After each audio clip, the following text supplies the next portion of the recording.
Chapter 35-29. Chu Ho was confident because she was already familiar with the terrain of North Africa. Even if the entire area was bombed to ashes, she could still recognize it from memory.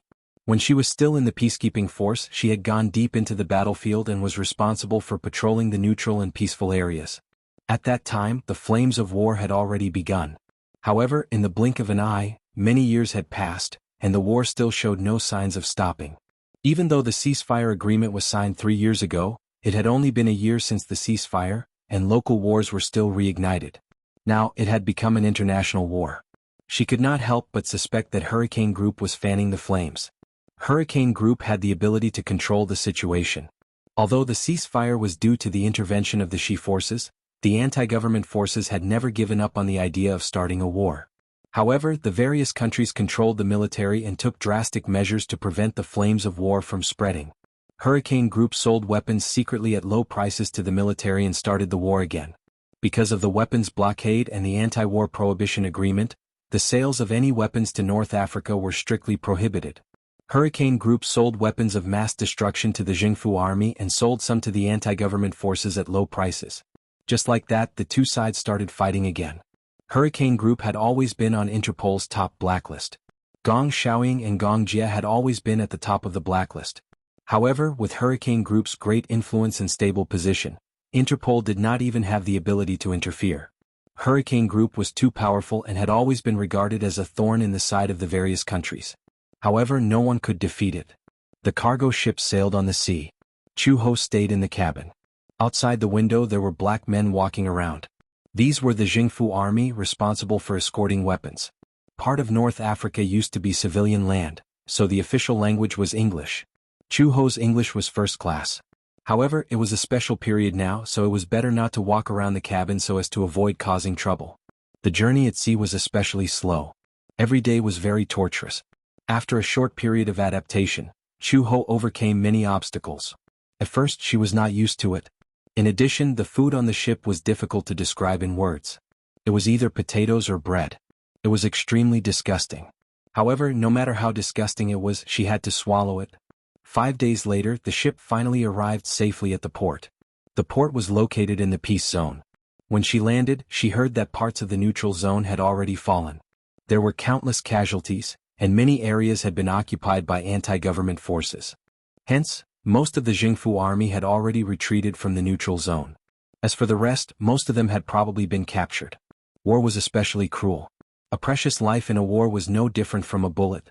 In war, humanity was obliterated incisively and vividly. Soldiers, civilians, and even children who did not know the ways of the world without exception could not survive. She watched helplessly as a child was run over by a tank and was badly mutilated. She saw with her own eyes a soldier holding an AK gun and shooting at a helpless civilian. Their intestines and stomachs were torn apart. She also saw all kinds of corpses lying messily on the ground on the streets and in the wasteland. They were as lowly as ants. That was why she hated war. Abhorrence. Chapter 35-30. Chu Ho hired a driver from the front line for $100, some food and water, and successfully bribed him. Because of the outbreak of war, his family had lost their source of food. They even resorted to eating tree bark and soil to survive. Before the driver sent her to the front line, he went home and gave all the food to his wife and daughter. Then he drove her to the front line. Along the way, the driver was curious why she wanted to go to the front line with such a big bag. At this time, even the Jingfu army, including many unavoidably, could only think of ways to escape from the war zone. He found it strange to meet someone who wanted to go to the front line, so he asked curiously in broken English, "Are you a war correspondent?" "No." "Then why do you want to go to the front line?" "It's raining bullets there. There are anti-government troops and corpses everywhere. It's hell." The driver smiled and said, "But I already sent 2 batches of war correspondents to the front line this morning. In the end, one of the correspondents was shot as soon as he got out of the car. I dragged him back. Luckily he survived." "When did the war break out?" The driver sighed and said helplessly, "A few days ago. Logically speaking, the neutral zone shouldn't have fallen. But because of the war between the two sides, the situation expanded. Coupled with the intervention of other countries, the neutral zone was about to fall. Now has the neutral zone fallen? What about the personnel from the other countries? They've all evacuated. Do you know about the military factory in Worth?" "Worth?" You're going to Worth? Yes. Werther has been shut down. All the factory workers have been dismissed. Many of the employees are locals. Those who can evacuate have already evacuated. Those who didn't manage to evacuate in time are trapped there. Chu-ho was speechless. She planned to go to Worth first, which was the Gu family's military factory. Then she would follow the factory and search from other routes. Uncle Fu was also trying to contact Gu Jinglian. Although they had lost contact, they might be able to locate him. It started to rain heavily. From Tripoli to Sirte, it took more than 4 hours to drive along the coast. The road was muddy and overgrown with weeds. It was very difficult to walk. In the evening, the heavy rain made the road even more bumpy. In addition, there were no street lights, so it was pitch black ahead. One of the car's high-beam headlights was also broken, so it was difficult to illuminate the road ahead. The chauffeur suggested, "Why don't we make do for the night and leave when the sun rises?" "Are you tired?" "I'm not tired. At night, you won't be able to see the road ahead clearly. You might encounter an ambush. It's very dangerous." Chu-ho nodded in tacit agreement. On the way they came across a rundown hotel. Chu-ho carried his bag and entered the hotel with the driver. When the owner saw the door being pushed open, he instinctively hid behind the counter, trembling in fear. In the past few days there had been no end to the war. Many soldiers had come to rob the place. Because of this, everyone was on high alert. The driver quickly said, "We're not soldiers. They're civilians." The owner heaved a sigh of relief and said, "The hotel is closed. We have to pack up and leave tomorrow morning. This place is full of anti-government troops. How dare you come here?" Chapter 35-31. When the boss saw the money, he nodded and gave them the keys. Chu-ho and the driver were in 2 rooms. The hotel there was cheap, but the environment was quite bad. When she opened the door, she saw the dilapidated facilities. There were bullet holes on the wall from submachine gun shots. It was a scene of devastation. She locked the door from the inside and walked into the room. A foul smell assailed her nostrils. There was a musty smell on the bed. Chu-ho sniffed it. It was not hard to tell that it was a mixture of blood and sweat that had accumulated over a long period of time. There were no windows in the room and it was airtight. Hence, the musty smell was very strong. The bathroom was dirty and messy. However, it was better than sleeping outside. Chu-ho threw her bag on the bed and leaned against it. She hugged her chest and closed her eyes. In the middle of the night, there was a sudden movement at the door. She was always alert and immediately noticed the strange movements at the door. The lights were on in the room. She opened one eye gently and saw that the door was pushed open. 2 heads were moving around outside the door as if they were checking out the situation in the room. Chu-ho did not make a sound and pretended to be asleep. When the 2 people saw that she was asleep, they crept into the room quietly. When the 2 of them were exposed to the light, Chu-ho recognized them immediately. They were the driver and the boss. The 2 of them were communicating in the local dialect in a low voice. They knew that Chu-ho could understand English, so they communicated in the local dialect. However, they probably did not expect that Chu-ho, who often traveled in and out of North Africa, had a rough grasp of the local language. "This woman seems to be very rich. Do you see that bag?" It was the driver's voice. "I see a lot of food, water, and a lot of cash in the bag. How much is there?" "There must be tens of thousands of US dollars. "Oh my God," the boss gasped. "That's a big piece of meat." Chu-ho suddenly understood that the driver and the boss knew each other. Perhaps they were in cahoots. She went through the whole process. When they arrived, the driver took the initiative to ask to stay at a hotel for the night. As luck would have it, he ended up in this hotel. Many civilians in North Africa were very poor. Because of the war, they did not have fresh food reserves. Therefore, violent incidents of robbing Chinese shops were endless. The driver probably saw that she had money and a lot of food on her, so he had evil intentions. Chu-ho remained motionless. They did not realize that she was actually awake and thought that she was sleeping soundly. Therefore, they crept closer to the bed and saw that she was using her bag as a pillow. If he wanted to take her bag, he would definitely wake her up. The 2 of them exchanged glances. The driver signaled with his eyes and reminded them, "Kill her." The boss nodded and cocked his gun. However, his peripheral vision inadvertently fell on Chu-ho's face. He was shocked to find that her eyes had suddenly opened. Before he could let out a coherent cry of surprise, Chu-ho suddenly jumped up from the bed and clamped his legs around his neck. With a scissor kick, he flipped him onto the ground. When the driver saw this, he reached out to snatch her bag. Chu-ho sensed the movement behind her. She glanced at him coldly from the corner of her eye and gave him a roundhouse kick. The swift and fierce kick sent him to the ground. Chapter 35-32. The boss quickly picked up the gun and loaded it. He aimed the muzzle at her back and was about to pull the trigger. However, just as she pulled the trigger, He had already heard the sound of a gun being loaded behind her. With a sudden somersault, she dodged the bullet before he could shoot. Before the person could react, she bounced up from the ground, jumped over the big bed and kicked her wrist, sending the gun flying away. With a backhand, He locked his arms behind his back. Looking around, she could not find any cloth strips, so she simply broke his wrist bones with 2 cracking sounds. The boss cried out in pain and wailed. The pain of having his bones dislocated caused his body to twitch violently. Chu-ho ignored his screams. She reached out to grab his jaw and dislocated it. She threw him aside and walked toward the driver. A minute later, the driver's joints were also dislocated and he was thrown beside the boss. Chu-ho walked in front of the 2 men and gently rubbed her wrists.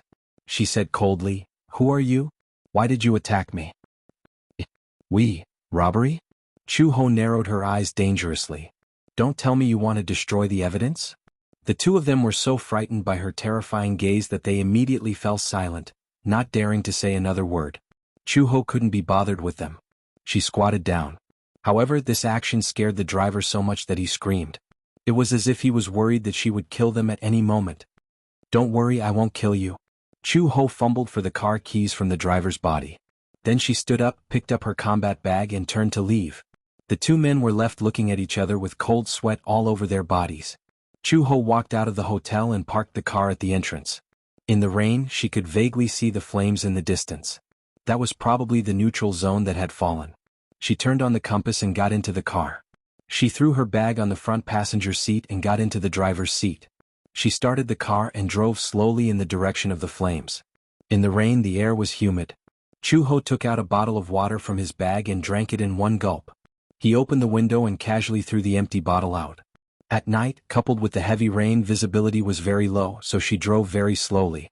They were surrounded by low hills and sparse weeds, but there was not a single person in sight. Along the way, she encountered 1 or 2 corpses lying in the middle of the road. For safety reasons, she was not sure if there was a ditch or a landslide on the side of the road. Therefore, for safety reasons, she did not go around the corpses and directly ran over them. After driving for tens of kilometers, they saw a checkpoint. There were many vehicles parked at the checkpoint, as well as a very large oil tanker. They could vaguely see a few livestock. Because of the outbreak of war, many gas stations were destroyed. Therefore, the checkpoint became an important supply station. The oil price here was very cheap because the oil resources were very rich. A liter of oil that cost 6 yuan in China only cost 60 yuan here. Even a few loaves of bread could be exchanged for a tank of oil. Oil was cheap here, but food, fruits, and fresh water were extremely expensive. Especially at a time like this, an apple was priceless. Chapter 35-33. The car drove all the way to the neutral zone. There were a total of 5 countries in North Africa. However, the neutral zone in the center was Bilibid. It was also the most prosperous area in North Africa. This place was away from the Sahara Desert and was the golden zone of North Africa. Therefore, it relied on oil and many mineral resources and was very developed. Throughout history, North Africa had always been protected by famine and plague. At the same time, there was also invasion and smoke. The car finally arrived at the border of Bilibid. After passing a few checkpoints, they were all passed by using food in US dollars. When they entered Bilibid, the intensity of the war was even more visible. The originally bustling street was now quiet and empty. On the side of the street, there were messy piles of items and corpses. Just more than 10 hours ago, the war had affected the central area. On the road, her car was stopped many times. Once, it was directly stopped by the rebel army. Chu-ho saw that they had tanks and missiles, so she obediently stopped and allowed them to check. Chu-ho got out of the car and first showed her China passport. Now that the country was strong with this passport, it became a foolproof pass. As long as she showed her passport, she would not be troubled. Then Chu-ho stepped aside and let them check the car. However, there were only some daily necessities in the bag and nothing else was found. When she entered the territory, she threw away the pistol in advance because she knew that if she encountered the rebel army, they would stop the car and search it. If they found the pistol, it would be disadvantageous to her. As for the food and cash, Chu-ho would not let them search, so she hid them in other corners of the car in advance. Perhaps it was because of racial advantage, most of the people in Bilibid were black. With the suppression of intelligence, they were obviously very stupid. Therefore, they did not find any food, so they let her go. It was not that Chu-ho looked down on them. The intelligence of these soldiers could make her cry. When she arrived in Bilibid, it was already dawn. She found an international hotel and made do for the day. After resting for a few hours, she continued to advance toward the center of the war. The war spread to Bilibid and many cities in Bilibid fell. The Worth factory was one of the few cities that fell. Worth was in Jamal, Bilibid, which was dozens of kilometers away from the capital of Bilibid. She rested well, filled up her fuel tank, and set off again until she reached the border of Jamal city. As night fell, she bypassed the checkpoint and entered the city through another gap. She was quite familiar with the terrain here, so she avoided many war zones along the way and avoided many unnecessary troubles. After entering Jamal, the entire city was shrouded in the shadow of death. Smoke filled the air as the flames of war swirled in the air. Even at night, He could still see many refugees hugging their dead or injured relatives and crying in despair as she walked along the streets. Blood flowed like a river on the road. One could imagine how intense the battle was during the day. Hell on earth, city of despair. The embassy was located in the city center of Jamal, right next to the government building. Chu Ho relied on his memory to refer to the road signs and found the government building. However, he was shocked to see that the government building had been bombarded until it was on the verge of collapse. On the wall, there was a huge hole mottled with blood, and the glass door had been bombed into pieces. There were countless casualties at the door, and there were piles of corpses that had not been cleaned up in time. Chapter 35-34. Even in the midst of war in the fallen North Africa, whether it was the government or the rebel army, no one dared to touch the embassy. It was originally a local war. If the embassy was invaded, it would undoubtedly mean that the war had escalated to an international level. Chu Ho parked the car at the door, pushed the door open and walked in. In the darkness, just as she pushed the door open, her combat boots stepped on a soft corpse. Then, in the pitch-black silence, she vaguely heard the sound of a gun being loaded. She immediately raised her hands calmly and said loudly in English, "I'm Chinese. I'm not carrying any weapons." A beam of high beam shone toward her. The strong light fell on her face and blinded her. Chu Ho calmly accepted the inspection, until it was confirmed that she was a real Chinese. Finally, a light in the hall was turned on. Under the light, Chu Ho saw that countless Chinese had gathered together and were curled up in a corner, staring at her in fear. Chu Ho was shocked. She did not expect that there were still so many Chinese who had not evacuated. "Why are you still here?" "Because the evacuation fleet has already evacuated. The next batch will only arrive in 3 days. The people in the embassy have all evacuated. We're all here waiting for rescue." "Yeah, we don't dare to go out because the embassy is our last refuge. If we go out, those bullets have no eyes. It's very dangerous." It turned out that there were still many Chinese factory employees who did not manage to evacuate in time. Therefore, many people rushed into the embassy. Amidst the flames of war, the current embassy was like a refuge as well as the last protective harbor. Although those people did not dare to invade the embassy, there were often some crazy rebels who did not care about the identity of the Chinese. They burned, killed, and robbed the stores and supermarkets opened by the Chinese. They even went to the embassy and robbed the food and water. Although it would not hurt their lives, the next batch of rescue fleet would only arrive at the port in 3 days. In other words, they had to hold on for more than 4 days. There were a lot of people, hundreds of people. Food and water were very limited. They had handed over all the cash they had. However, they could not afford food and water. Otherwise, with so many people, they could not last 4 days. Therefore, even if they were in the embassy, they did not dare to turn on the lights. They were worried that the rebels would see the light source and rush in to rob them. This place had already been robbed once and a few people were injured. Therefore, they did not dare to turn on the lights. Chu Ho heard that, frowned and asked, "In other words, the country will send another ship to take care of your evacuation?" "Yes." Then, Chu Ho took a step forward and asked, "Are there any of Werther's men here?" After a long time, a man in orange uniform stood up slowly and asked in surprise, "You're looking for Werther's men?" "Yes." Chapter 35-35. After he said this, the others were obviously trembling in fear. When Chu Ho heard this, he frowned. He had an ominous feeling in his heart. If Werther was controlled by the people of Hurricane, then what about Gu Jinglian? She scanned the crowd but did not find him. Such an eye-catching man, even if he was thrown into the crowd, he would be found at a glance. Even if she did not find him, he would stand up and show himself when he saw her. But she did not see him. This meant that he was not here. Chu Ho asked again, "You said that all of Werther's employees are here?" The man hurriedly explained, "No, only 2/3 of them are here. The other one-third, more than 100, are trapped in the war zone. When they left Werther, the rebel army had already taken over the entire villa. That area has been sealed off by the rebel army. It's the center of the war. I'm going to find someone now. Chu Ho said again. His name is Gu Jinglian. Where is he now? Is he also trapped in the war zone? Everyone was shocked and looked at each other. The man asked in surprise, Gu Jinglian isn't that our boss? Yes, Seo Gu, why are you looking for our boss? Chu Ho said, he's my husband. I heard that North Africa has fallen, so I came here to look for him. Chu Ho stood up straight and looked around. He said calmly, I need someone who is familiar with the terrain of Jamal to take me to the war zone to look for someone. Is anyone willing to come with me? Don't go. The man immediately said, Miss, I don't know if what you said is true. At least I've never heard of our boss having a wife. The problem is that the war zone is now full of rebel soldiers. The streets are full of corpses and soldiers. If you go there rashly, you're not looking for someone, you're looking for death. Moreover, all of Werther's people who can come out have already come out. The rest are trapped in the middle of the war. I'm afraid their lives are uncertain. The hope of survival is very slim. If you go now, you'll be wasting your life. My man is not so weak. Your man won't die so easily. Chu Ho, on the other hand, was very confident in Gu Jinglian. Now there was no news. That was enough to prove that he was still alive. As long as she was alive, she had a reason to take risks. No one dares to go with you. The man had a timid expression on his face as he trembled and said, Those rebels are too cruel. No matter who they saw, Caucasian, Chinese, or civilian, they killed them all. What did that mean? If they went there now, they would die.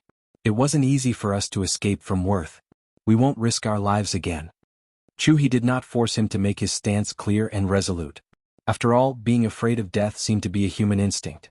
After experiencing despair, the desire to survive grew stronger. All right, I'll go by myself. Chu Ho had just turned around when a young man's calm voice came from behind him. I'll go with you. Chapter 35-36. He spoke fluent Chinese and walked up to her. I grew up in Jamal, so I'm very familiar with the place. I'll go with you. Chu Ho was a little surprised. She looked behind him and asked, Where are your parents? He said that he wanted to go. Perhaps he was naive, but wouldn't his parents stop him? The young man's eyes darkened and his voice weakened. My parents are already dead. Chu Ho was stunned. The young man pursed his lips, but he didn't cry. He gritted his teeth and said, They were killed by the rebels? Chu Ho smiled. Aren't you afraid? The young man shook his head and said firmly, I'm not afraid. Anyway, my father is gone, my mother is gone, and my sister. He gritted his teeth and closed his eyes. They're gone too. I'm alone. There's nothing to be afraid of. Chu Ho seemed to see herself when she was young. In the war, her family was destroyed, and her heart was filled with hatred and helplessness. She smiled and held out her hand to him. You're so brave. Okay, come with me, but I'll protect you. The young man nodded, held her hand, and followed her out of the embassy, leaving the crowd looking at each other. When Chu Ho left the embassy, she was very cautious. She looked around and made sure that there was no one around before she opened the car door and told the young man to get in and fasten his seatbelt. She quickly got into the car, started the car, and drove in the direction of Werther. There's no one in Werther now. My father is a worker in Weyert. A few days ago, Weyert was occupied by a large group of armed men. According to the other uncles, they're from the Hurricane Group, not the rebel army. However, they seem to be very powerful. So many Chinese factories were smashed and robbed by the rebel army, but Weyert was the only one left unscathed. Hurricane, Chu Ho narrowed her eyes. Uncle Fu said that Hurricane Group used her and Xiao Bao to threaten Gu Jinglian to sign the agreement. He had to give up Werther and that piece of land. The losses were heavy. She still couldn't figure out why Gu Jinglian did that. Was it because of her? Was he protecting her? Thinking of this possibility, Chu Ho suddenly laughed at himself. How could this be? This man had always been arrogant and self-righteous. How could he give up such a huge benefit just to protect her? The young man continued, It's very dangerous to drive to Werther now. However, from what I know, there are many China factories in the war zone. Those factories are all state-owned enterprises, so the rebels don't dare to touch them. Some people might be hiding there. Where do we go? The young man pointed at the road sign in front of them. Go to that junction and head south. You are really familiar with the terrain. The young man nodded. I grew up here. Then how do you speak Chinese so well? That's because my parents are both from China, and I'm also from China. Of course, I have to speak Chinese, but I also know a little English. If my parents were still alive with our passports, we would be able to catch up with the first batch of evacuation ships. At this point, the youth fell silent again. She probably thought of something sad again. His parents were shot to death because they were trying to protect him, those damned rebels. They deserved to die for being so cruel and merciless. Chu-ho patted her head and smiled.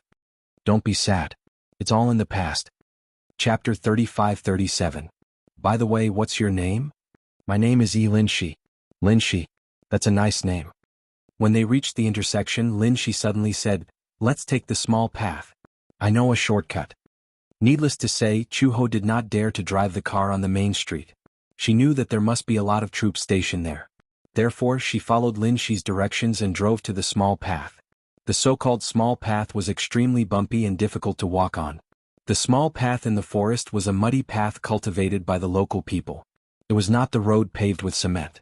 With this opening, it was dawn again. Chu-ho did not dare to rest. Although it was dangerous to drive when tired, this was the wild forest. There were wild beasts everywhere. Jackals, lions, cheetahs, it was very dangerous. She drove all the way to the factory that Lin-shi had pointed out. After getting out of the car, she looked around and confirmed that there was no danger before letting Lin-shi get out of the car. At the entrance of the factory, there was no one. There was no sign of life at all. Chu-ho took out the pistol from her waist belt and loaded it. She looked around vigilantly. Her left hand held Lin-shi's hand tightly until they walked into the factory. She pushed the door open. Under the moonlight, it was full of dust. Lin-shi waved his hand and coughed a few times. Chu-ho quickly covered his mouth and shushed him. Don't make a sound. Lin-shi nodded and obediently shut his mouth. He did not make a sound. Chu-ho pushed the door open and walked in. She took out the night vision goggles from her bag and put them on. With this, she could clearly see the terrain even in the dark. Suddenly, two figures appeared in her line of sight. They were hiding behind the wall. They were local black people with guns in their hands. Although they were black, it was difficult to recognize them in the dark. However, Chu-ho's night vision goggles had thermal imaging. Therefore, she saw them at a glance. She immediately stopped in her tracks and said in the local language, "We are not rebels." The black people did not expect her to notice them. They looked at each other but were still vigilant. They tightened their grip on the guns in their hands. Chu-ho did not move forward. Instead, she took half a step back and put away her pistol. She slowly raised her hands to show her sincerity. Don't worry. You are very safe. I won't hurt you. Only then did the few black civilians let down their guard and turn on a lamp. Under the light, Chu-he was surprised to find that all the factory employees and civilians who had run over to hide were hiding on the second floor. They looked down nervously. When they saw that it was a woman and a child who came without any armed forces, they let down their guard. Who are you? My husband is. Chu-he asked again, are there any Weirds? Co. The man became even more suspicious. Why haven't I heard that President Gu has a wife? We just got married not long ago. Chu-ho saw that he did not believe her, so she provided a few more private information about the Gu family and the Gu Corporation. Finally, the man believed her, but he looked very guilty. Chapter 35-38. It turned out that after Hurricane took over Weird, all the higher-ups of Weird wanted to cover Gu Jinglian's escape as soon as possible. Unfortunately, they were ambushed by the rebel army and had no choice but to split up. After that, there was no news of Gu Jinglian. When Chu-ho heard this, he frowned. When we split up, how many people did Gu Jinglian have? About 30 people. 5 of them were mercenaries. They were very strong. That means someone is protecting him. Yes. Then from what you can see, where could he be now? The man was suddenly in a dilemma. Since you're asking, I can't say. Jamal is not big, but it's not small either. It has a radius of 100 miles. All the communication towers have been disconnected. Co Gu doesn't have a satellite phone with him, so we can't contact him. But I'm guessing that they won't be too far away. After all, the neutral zone has fallen. It's too chaotic outside. Co Gu and the rest should have found a place to hide. Now, other than some of the armed forces, no one else can enter. Waiting for rescue? Who are they waiting for? I heard that everyone in the embassy has evacuated. Some of the Chinese citizens haven't. But the fleet should be here soon. I'm guessing that they'll be heading in the direction of the embassy. Chu-ho immediately interrupted him and said, the embassy is now sealed off. There are rebel forces outside. It's a war zone. It's very dangerous to walk to the embassy. The man was puzzled. How did you get in? Car. Car. That person turned pale with fright. You just drove your car in so openly? There are so many checkpoints and they're all occupied by the rebel army. I didn't pass through the checkpoints. I walked through the small path. Chu-ho paused and suddenly sighed. But the car is out of gas now. Do you have gas here? We do. Are you going to look for CEO Gu now? The man said with a headache. You can't do it during the day. At night the war zone stops. During the day it's chaotic outside. It's too dangerous. Why don't you stay here and rest for the night? When night falls you can go out and look for him. It's not too late. Chu-ho nodded. I know. She lowered her head and said to Lin Shi, let's rest here for the night. Yes. Chu-ho and Lin Shi went to the second floor and found a corner. There was no bed, only a mat, and they lay down. At this time the weather was already a little cold. Just lying on the mat without any shelter, it was inevitable that it would be a bit cold. Lin Shi curled up in a corner, shivering from the cold. Suddenly a coat covered his body. Lin Shi turned his head and saw that Chu-ho had taken off his thick coat and covered him with it. She only had a combat vest on her body, which was very thin. Lin Shi's heart warmed. He was a little touched, but he asked uneasily, aren't you cold? It's not cold. I'm used to it. She had experienced even more difficult environments. Compared to the time when she had to walk in the humid rainforest, this environment paled in comparison. She lay down, but from the corner of her eye she saw Lin Shi move closer to her. He covered her with his clothes and hugged her tightly. Chapter 35-39. Chu-ho also closed her eyes. Perhaps she was too tired from rushing through the night and the high intensity of her mental strength, so she fell asleep immediately. He actually fell into a deep sleep. When she woke up again she was called by Lin Shi. Chu-ho opened her eyes and saw the black muzzle of a gun. The hole in the distance was emitting cold air. Almost instinctively she grabbed the gun at her waist. However, the next second, a bayonet was right in front of her. She recognized the gun. It was an AK-47 equipped with a sharp triangular bayonet. The body of the bayonet was ridged. It was a three-sided bayonet with 3 blood grooves. This meant that when the bayonet pierced into the human body, it would rapidly increase the bleeding through the blood grooves on the 3 sides. The muscles would contract and be unable to adhere to the surface of the bayonet. The wound would appear as a square hole and would not be able to stop the bleeding and heal. This meant that such a wound could not be treated immediately. If there was too much bleeding, it would be fatal.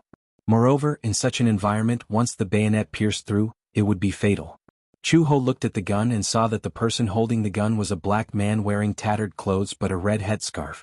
She immediately recognized that this was the rebel army. The bayonet was only an inch away from her glabella. Even if he did not make a move, she would be stabbed in the glabella if she moved slightly. Chu-ho quickly calmed down. From the corner of her eye, she saw Lin Shi kneeling on the ground with his head in his hands. Looking from afar, downstairs, a large group of black men with red headscarves were standing in the middle of the field with guns in their hands. Rows of civilians were kneeling on the ground with their heads in their hands, trembling. Chu-ho suddenly realized that this place had been invaded by the rebel army. She let go of the pistol and raised her hands, indicating that she should give up resisting. Another black man walked over and took the gun from her waist. Then he grabbed her collar and threw her to the middle of the field. In just a short time she had a preliminary understanding of the current situation. Yesterday at the bottom of the road, the path she had taken to get here was all muddy. The car left deep tire marks along the way. These marks probably attracted the rebel army's attention. They followed the traces and followed all the way here, exposing this shelter. Chu-ho was dragged all the way downstairs. Everyone glared at her angrily. Her arrival had also attracted the rebel army. They originally had a chance to hide in the rescue team, but now this place was exposed by her, implicating so many people. Chu-ho was thrown into the middle of the field. He questioned, "Whose car is this?" She remained silent. The car was locked, so these people smashed the car window and found her combat bag. They found a lot of things and found the documents in the bag. So they suspected that the owner of the car was a spy from the government who came to investigate. Chu-ho did not say anything. She couldn't admit it. Moreover, there was a lot of cash, food and fresh water in the car. If she admitted it, they would definitely take away her car keys, open the car and rob all the food inside. The rebel soldiers saw that the entire place was silent. They searched the crowd and suddenly walked into the crowd and pulled Lin Shi out. He was the youngest child present. The soldier directly flipped over an oil barrel from the side, opened the cap, and directly poured the oil all over him. Chapter 35-40. Lin Shi hugged his body tightly, but he did not beg for mercy. He knelt on the ground and looked up. His eyes were filled with hatred as he stared at the soldiers. He knew that the car belonged to Chu Ho, but he did not say anything. The soldier lit a match and waved it. He threatened, "I'll ask again. Whose car is this?" Everyone was so nervous that they could not say a coherent sentence. However, many of them glanced at Chu Ho as if they were signaling something to the soldiers. At this critical juncture, they naturally wanted to save their own lives. The lives of others were not important. The soldiers looked at Chu Ho suspiciously. When Chu Ho saw this, he could no longer remain silent. He suddenly said, "This is my car. It has nothing to do with this child." Lin Shi looked at him in surprise. He was deeply moved. "Hand over the car keys." Chu Ho took a deep breath. He calmly took out the keys from his trouser pocket and threw them to them. When the soldier saw this, he sneered and threw the lit match at Lin Shi. At this moment, his body was covered in gasoline. If the match landed beside him, he would definitely die. Lin Shi closed his eyes in despair. Chu Ho reacted quickly and leaped toward Lin Shi. At the same time, seeing that she had suddenly stood up, the vigilant soldier raised his gun and pulled the trigger. The bullet pierced through the air and brushed past her waist. It passed through the bullets and hit a man behind Chu Ho, piercing his thigh. He cried out in pain and hugged his thigh as he twitched. There was no fire as expected. Lin Shi opened her eyes in disbelief, only to see Chu He pouncing on her. In her palm, she caught the matchstick tightly and snapped it into two. The skin on her palm was scalded, and it was a shocking red. Chu Ho pulled him into his arms and said solemnly, "I promised you that I would protect you. I have to keep my word." Lin Shi's eyes flickered and tears flowed out. A few soldiers raised their guns and aimed at Chu Ho. Chu Ho turned around and shielded Lin Shi behind him. He said word by word, "There's cash and food in the car. I hid them in a place. Use these to exchange for this child's life. Take us there. If you let this child go, I'll tell you." The soldiers looked at each other before putting away their guns. Chu Ho immediately said to Lin Shi, "Quickly find a place to hide." Lin Shi shook his head and said firmly, "I want to be with you." "Be good, I'm fine. Find a place to hide, okay? No matter what happens, don't come out." Lin Shi wavered a little. Gritting his teeth, he stood up and walked a few steps. Seeing that the soldiers seemed to have tacitly agreed to let him go, he ran into the warehouse, found a secret room, and hid himself. Chu Ho stood up and covered his wound. He followed the soldiers out of the factory and to the parking lot. "Where are the money and things?" Chu Ho pretended to be in pain and said with difficulty, "It's in the secret compartment of the armrest. Take it out." "I'm injured," Chu Ho said with difficulty. "I don't have any strength. Be honest." Two soldiers opened the car door and went into the car to rummage through it. Chu Ho narrowed his eyes and looked around. There were a total of 4 soldiers here. 2 of them went into the car to look for things. Their backs were facing him so they couldn't see his every move. Chapter 35-41. Chu Ho kicked the 2 soldiers into the car and locked the door. Her smooth movements were completed within a few seconds. Before the other 2 soldiers could react, Chu Ho flashed behind them. Just as they raised their pistols to aim at her, Chu Ho grabbed that person's arm and twisted it hard. She aimed at his elbow joint and heard a "kacha" sound as the joint fell off. She lifted her leg and kicked him a few meters away. Chu Ho snatched the gun and casually fired 2 shots at the other soldier who was about to pull the trigger. In an instant, that person's glabella was shot and he fell to the ground. The soldier who was kicked away struggled to get up from the ground. He pulled out a tri-edge army knife from his waist and waved it at her. Chu Ho dodged nimbly and took the opportunity to raise her fist and hit him hard on the nose. The most vulnerable parts of a person's face were the eyes and the bridge of the nose. Her punch directly broke that person's nose. The soldier held onto his bleeding nose and howled in pain. However, before he could shout out a coherent sentence, Chu Ho's ghostly figure flashed behind him and locked his neck from behind. She exerted strength in her arm and broke his throat. These 2 pitiful soldiers, until they died, did not expect that this frail-looking woman would have such powerful skills. They were afraid of her because she had a weapon on her and were worried that she was from some military unit or the government army. However, no one would have thought that her skills were comparable to the top mercenaries.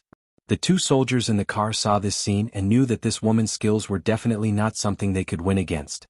Hence, they frantically honked the car horn, hoping that the sound would attract the attention of the other soldiers in the factory. Chu Ho became alert. She suddenly walked to the front of the car and held onto the edge of the car roof. She then kicked the mailbox at the bottom of the car. She was wearing combat boots that were equipped with a short blade. With a kick, A dent appeared in the fuel tank. She kicked again fiercely and the sharp short blade directly cut a hole in the fuel tank. A stream of air flowed into the fuel tank. She turned around and plunged into the bushes at the side. The soldiers in the factory heard the sound of the horn and hurriedly armed themselves. They carried their submachine guns and rushed out. However, when they walked out of the door, they saw that there was no one around. It was dead silent. They glanced at the car and saw 2 corpses lying beside it. The leader took a look and his expression turned cold. He walked over and grabbed one of the corpses by the collar to check his breathing. He was already dead. What happened? Where was that woman? The 2 soldiers in the car kept hitting the window. The leader walked over, bent his arm and broke the window with his elbow. The 2 soldiers tried to climb out of the car window. However, the leader immediately signaled them to keep quiet. He could vaguely hear the sound of dripping. It was especially clear in this quiet night. The leader looked around and suddenly realized that the sound was coming from the bottom. He squatted down and was surprised to see that there was a pool of oil on the floor of the room, giving off a pungent smell of petrol. There was a hole in the fuel tank and petrol was leaking all over the floor. Chapter 35:42. Before he could make a run for it, Chu-hee narrowed her eyes and pulled the trigger from the bushes. Bang! A bullet whizzed through the air. Boom! The bullet accurately hit the fuel tank. The fuel tank was already on the verge of exploding when it came into contact with the oxygen. With the ignition of the gasoline and the sparks from the bullet, a strong explosion occurred in an instant. The entire vehicle exploded, and the flames soared into the sky. The powerful shockwave was like an avalanche, sweeping everyone to the ground. A row of soldiers who couldn't dodge in time were instantly swallowed up by the flames. The flames almost lit up half the night sky. The violent explosion was deafening. Chu-ho was also pushed to the ground by the blast. She crawled on the ground until the blast subsided. Then she got up and slowly walked out of the bushes. She glanced at the volcanic sea of fire and turned to walk back to the factory. One of them was pushed to the side by the blast and vomited blood. In his blurry vision, he struggled to support his body, raised his hand and shot at her abdomen. Pfft. Chu-ho felt as if her abdomen had been hit by something. Immediately after, she felt a burning pain and a terrifying wound appeared on her abdomen. She clutched her bleeding abdomen and staggered. She knelt on the ground on one knee. When she turned around, she saw the soldier fall to the ground heavily and take his last breath. She struggled to stand. At first, she did not feel anything when she was shot. However, after taking a step, she could not stand anymore. She swayed and fell to the ground. The pain was so intense that she broke out in a cold sweat. Chu-ho struggled to support her body. She immediately tore the vest on her body and pressed on the wound to squeeze out the blood clots. The dagger was tied to the back of her waist. The bullet accurately pierced through the dagger and embedded itself in her skin. Fortunately, the dagger blocked the bullet and did not penetrate too deeply. However, the pain was that the dagger was penetrated. The metal skin stuck to the wound and the pain was heart-wrenching. Chu-ho crawled to the side of the tree with great difficulty and knelt on the ground. Biting his collar tightly, he tied the cloth around his wound and pulled out the dagger. After disinfecting it with fire, he endured the pain and made a cross on the wound. Then he pulled out the bullet with his bare hands. The excruciating pain caused her to break out in a cold sweat. She closed her eyes, disinfected the wound, and bandaged it. She took out some cotton wool from her trousers and roughly bandaged the wound. It hurt so much that he was confused. She held onto the tree trunk and stood up. However, she only felt the world before her eyes turned dark. Her entire back seemed to have lost all feeling. It was numb and only pain was constantly transmitted to her. Chu-ho could no longer stand steadily and fainted. Before she closed her eyes, she vaguely saw a few black soldiers running towards her. They were holding their guns and staring at her. When she woke up again, she was splashed with a basin of salt water. The salt water flowed directly into her wound and she woke up in pain. Hiss! Chu-ho opened her eyes abruptly. The salt water flowed into her eyes and it was bitter and painful. Immediately after, her wrists were tightly bound and her toes were off the ground. These reminded her that she was hanging from a tree branch. A few black soldiers pointed their guns at her. One of them, who was holding a red headscarf, pointed at her and asked in the local language, "Who are you? Did you kill these brothers?" Chapter 35:43. When the man saw this, he was so angry that he kicked her. Chu-ho's body slammed into a thick tree trunk. She was in so much pain that she couldn't scream. "Speak." Chu-ho sneered and said contemptuously, "I'm not from the government." The leader didn't believe her at all. He was certain that Chu-ho was a mercenary sent by the government or an intelligence agent from some organization. It was because of this that Chu Ho didn't bother to explain. Anyway, even if she said she wasn't and revealed her identity, they might not believe her. Chu Ho heard someone ask, "Captain, how should we deal with this person?" In her days, she only heard the leader say, "Behead her as an example to the public." Beheading was the most common method used by terrorists. Perhaps the people who lived in peaceful countries couldn't understand this method. The so-called beheading mentioned by these rebels was to tie the person's hands and feet and make them kneel on the ground. Then they would use a very blunt butcher's knife to cut the throat bit by bit. Rather than beheading, it was more like cutting the throat. As the victim wouldn't die immediately, he would be able to see clearly how his throat was cut. Hence, this method of death was especially painful. Hence, the blade was very blunt. It was to make the victim suffer as much pain as possible to promote martial arts. When Chu Ho heard this, she didn't show much fear on her face. She was pushed to the ground. A soldier grabbed her hair and forced her to kneel on the ground. Then he took out a small rusty knife from behind him and slowly pressed it against her neck. Chu Ho could feel the cold blade against her skin. She slowly closed her eyes. However, the expected pain didn't come. Vaguely, she felt the hand that was grabbing her loosening its grip, and the knife fell to the ground. Immediately after, hot scarlet blood fell onto her shoulder and soaked her clothes. Chu He woke up at once and looked up in surprise, only to be met with a lifeless face. The soldier's eyes were wide open. He was attacked from behind. A sharp triangular military knife almost pierced his heart. He fell weakly on top of her. Chu Ho couldn't bear it anymore and fell to the ground. Bang bang bang. She immediately recognized that it was the sound of a gun. The barrel of the cloud shotgun was very thick, and the diameter of the muzzle was at most 20 millimeters. It had a lot of firepower and was very wide. It was a weapon with terrifying explosive power in close combat. If a bullet were to hit a human body, the wound would explode and expand, resulting in a one-hit kill. If the gun was fired at close range, the bullet could directly send a person flying. Chu Ho fell to the ground. He vaguely saw a particularly tall man, fully armed, with 3 pistols on his back and 2 rows of bullets on his shoulder. He held a gun and agilely dodged the soldiers' attacks. None of the bullets missed. In just a short moment, more than a dozen soldiers present were shot and fell to the ground.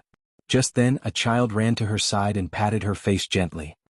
He asked nervously, "Sister, are you okay?" Chu Ho looked up and met Lin Shi's anxious eyes. "It's you?" "Yes." Lin Shi dragged her to the front of a tree and used a dagger to cut the rope that tied her up. However, he found the wound on her abdomen and frowned in pain. "How are you? Are you okay? You're injured." Chapter 35-44. "Didn't I tell you to hide?" Lin Shi said, "There's a secret passage behind the factory. I escaped through that secret passage. I followed the clues you provided and found the person you were talking about. Gu Jinglian. Is that his name?" Chu Ho was stunned.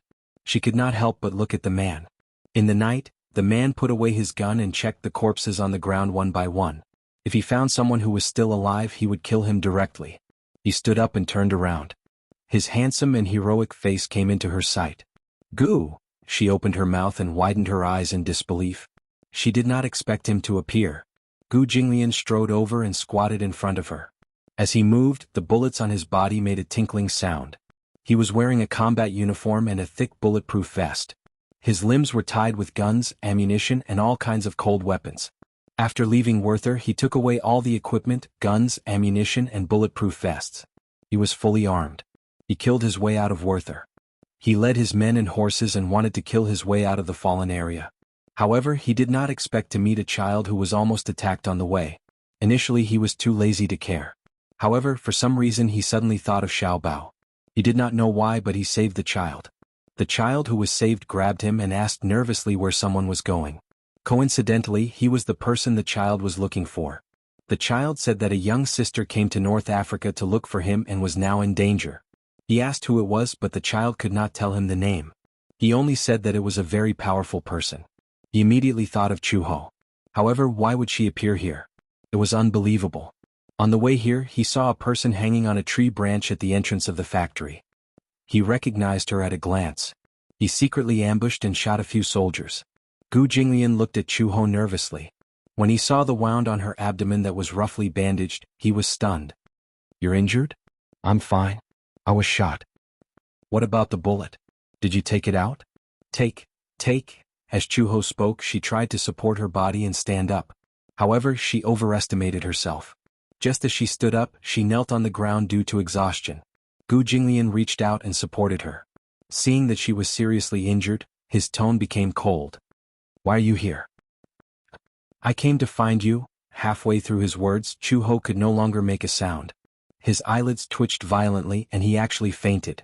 Gu Jinglian caught her nimbly and pulled her into his arms. His face was full of heartache. This stupid woman actually found her way here. Looking for him? He was clearly courting death. He was a little angry. What kind of place was this? It was such a chaotic place, filled with the flames of war, smoke, and endless disputes. Only people wanted to escape, but she actually rushed here rashly. Crazy? His heart ached as he hugged her tightly, as though he was afraid that she would vanish into thin air in his arms. He frowned and said, "Crazy woman.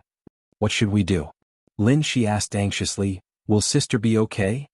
Let's go back to the base first and check on her injuries." "Okay." As Lin she spoke, he was about to carry Chu Ho. However, Gu Jinglian was one step ahead of him. He carried Chu Ho with one hand and held a gun with the other, ready to deal with any sudden attack. Chapter 35-45. Lin Shi was shocked. He didn't expect this man to be strong enough to carry a woman with one hand. It was too terrifying.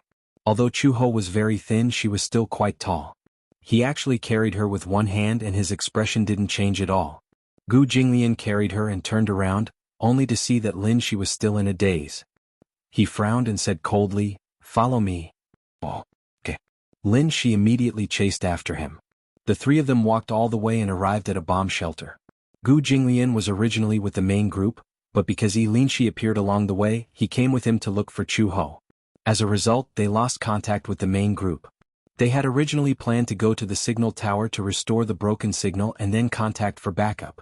Now that they had parted ways and Chu Ho was injured, Gu Jinglian planned to find a place to hide and treat her wound. It was dark and damp in the bomb shelter. Gu Jinglian placed Chu Ho in a relatively dry place. He turned around and instructed Lin Shi, "Bring the gauze and iodine over." Lin Shi carried Chu Ho's combat bag over. He rummaged through the bag for the iodine and gauze and passed them to Gu Jinglian. Gu Jinglian untied the gauze and checked the wound. There was an obvious gunshot wound on her waist and abdomen. There was a cross on the wound, but there was no bullet shell. The bullet had been removed. Gu Jinglian was very surprised. This cross was probably made by removing the bullet. Who did it? Could it be that she did it herself? How did she do it? A woman actually had such terrifying willpower when she was injured by a gunshot. She could actually remove the bullet by herself. However, because of the circumstances, the wound was not well treated. If it was dragged out, it could easily become infected. Gu Jinglian disinfected the wound with iodine. After cleaning it thoroughly, he stopped the bleeding. He covered the wound with a clean gauze and bandaged it. It was especially painful to clean the wound. Chu Ho woke up from the pain. She hissed and opened her eyes. Her beautiful eyebrows were slightly furrowed. Gu Jinglian glanced at her. "Does it hurt?" Chu Ho nodded and his breathing quickened. "Yes, a little." Gu Jinglian said, "Bear with it. If the wound was not treated properly, it could easily become infected and inflamed." After he bandaged the wound, Chu Ho finally closed his eyes and his breathing gradually stabilized. Gu Jinglian suddenly asked, "Why are you here?" Chu Ho furrowed her brows, but a strange blush appeared on her face. She turned her face away, not looking at his face, and did not say a word for a long time. She had her pride. She could not possibly tell Gu Jinglian that she risked her life to come to such a war-torn area to look for him because she was worried. It was even more impossible for her to say that she was worried that something would happen to him or that Xiao Bao would lose his father. Now that she saw that he was safe, her heart was at ease. Gu Jinglian saw that she did not speak. Her pale face only had a slight blush on it. It was extremely strange. He asked suspiciously, "Are you worried about me?" "No." Chu Ho almost reflexively interrupted him. She said coldly, "Do you think I'm here for you?" Gu Jinglian was speechless. Wasn't that the case? Wasn't her words just giving herself away? Chapter 35-46. Chu Ho saw that her words weren't convincing and said expressionlessly, "I came here just to what? To play." Gu Jinglian was speechless. Play? Now that the war was raging and most of North Africa had fallen into the flames of war, she came here, to play? Gu Jinglian said calmly, "Stubborn." Chu Ho heard this but didn't want to talk to him. She then realized that she was in Gu Jinglian's arms and they were very close to each other. The intimacy between the two of them was unreasonable and she was instantly alarmed. You don't have to hug me. Oh. Gu Jinglian didn't say anything else and let go of her. Chu Ho fell to the ground and stretched her wound, causing her to frown in pain. Lin Shi immediately rushed over anxiously and said to Gu Jinglian angrily, "Hey! Why aren't you gentlemanly at all? Sister is injured." Gu Jinglian said calmly, "She said she didn't want me to hug her." Lin Shishan added, "Women always say one thing and mean another. She might say she doesn't want you to hug her, but she probably wants you to hug her." Chu Ho couldn't take it anymore. She grimaced and said, "I didn't say that." Lin Shi pouted and hurriedly asked worriedly, "Sister, are you all right? Does your wound hurt?" Chu Ho groaned and said angrily, "It doesn't hurt." Gu Jinglian glanced at her lightly and pulled her into his arms again. Chu Ho struggled a little unnaturally, but Gu Jinglian's voice became gentler.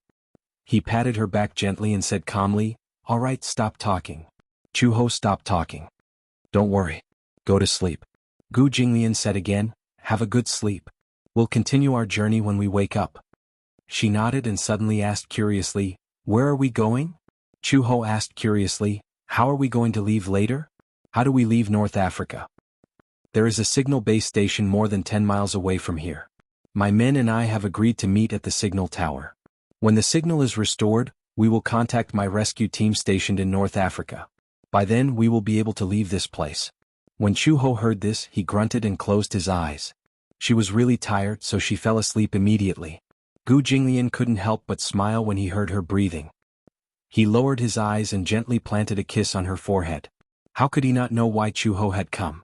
Although she was stubborn and did not mean what she said, for a woman who did not hesitate to brave the flames of war to come to North Africa and get injured all over, who did she do it for? However, even though she was stubborn and refused to say anything, he was kind enough to not expose her. Lin Shi also found a place to lie down. After going through so many things, he was already extremely tired, so he quickly fell asleep. Gu Jinglian also closed his eyes. The air raid shelter was very remote. Moreover, before entering the shelter, he had deliberately buried landmines at the entrance.